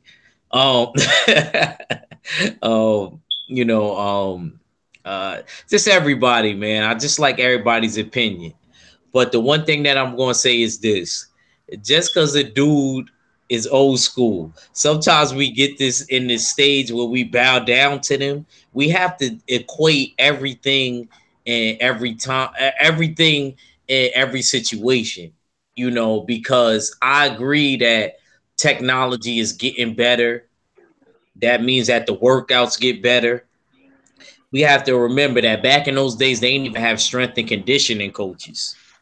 You know, the old school trainer did everything. Just because those times were good times, I don't want people to get it twisted and think that a certain person couldn't beat this person in this era and that person can't beat this person in that era. I think that is vice versa. Old school could beat young dude and young dudes could be old school dude. But I really, truly think it's like Deontay Wilder said with Tyson. Y'all can say whatever y'all want. I think Tyson did not do good with talented big fighters. I think that Deontay Wilder would have knocked Tyson out. That's one example right there. I believe that. You know, no problem. Mike Tyson did not do good in high level fights. It's not a theory, it's a fact. I do think George Foreman would have did better, being that George Foreman is a little bit taller. But I actually trust the older version of George Foreman against Deontay Wilder than the younger version. I don't think that the younger version of George Foreman had any mind. He had no mind. That's why he lost to Jimmy Young, who wasn't even a power puncher, and he was a very small heavyweight to today's standards. That's just how I look at it. You know, though Deontay Wilder can't box as good as Jimmy Young, I do think Deontay Wilder could have did certain things to keep Hey, George. but hey, we're gonna save the fantasy talk for tomorrow. We can do it on my page. We can do it on my page. We can do it on my page. I really want to talk about. Yeah, y'all done I messed. know you do. I know you do. But the Smoke City Mobcast gonna come on. I'm sorry. I'm sorry. You all right, bro. That many You words. all right, because I know you're passionate about this, man. But I just had to stop you before you kept going. All right, go ahead. Go. All right. Nah, I'm done. I'm done. I'm done, Chan. Shout out to everybody on the panel. I love everybody.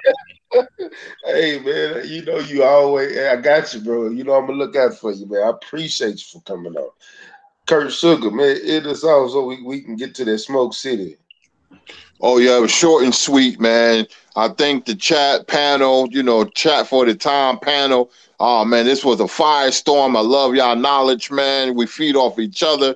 We ain't gonna always agree. That what makes it even more interesting, man. Too many to name. Y'all brothers is great. Stay ready. Thanks for the invite, man. Gonna go over to Trill Boxing Talk, man. So we'll see y'all tomorrow. Same bat time, same bat channel. Man, I appreciate everybody that came in here today. Man, we had a lit show, man, and I appreciate everybody that came to the panel. Rough House, D-Lo, Bush Guy, BFTV, Kurt Sugar, the Odd Feather. Cali came in for a second, didn't say nothing, but that's all right, Cali. We gonna get you to talk tomorrow, bro. You know what I'm saying? We had a lit panel today, a full panel today, man. I appreciate everybody that came on, man. And if you haven't already, man, y'all smash the like button in this hole. Smash the like button for Stay Ready Boxing TV, man, and Boxing Conversations, because we bringing you that good talk, that good conversation, man. You never know what you're gonna get with us. It's shop talk. Whatever start the conversation, we have a topic we start off with, and we just flow. And today we had a great talk, man. And I appreciate everybody that came to watch the show, man. The Smoke City Mobcast is coming on in 4 minutes. Y'all need to make sure y'all go over there and subscribe to the Smoke City Mobcast. Support the movement. It's LDBC or nothing around here. You know what I'm saying? So, hey, salute to the almighty LDBC, Lions Den boxing community. Salute to New Media and Black Media Row, because we out here, we grinding, we working, man. I appreciate it. If you haven't, hit the subscribe button, smash that subscribe button, and hit that bell icon so you can stay updated to my new content and media and get the notification and be a part of that notification game, man. And y'all know what it is. It's Mac with Stay Ready Boxing TV. You ain't got to get ready if you stay ready. One. Peace. Peace, everyone. Yeah. Peace.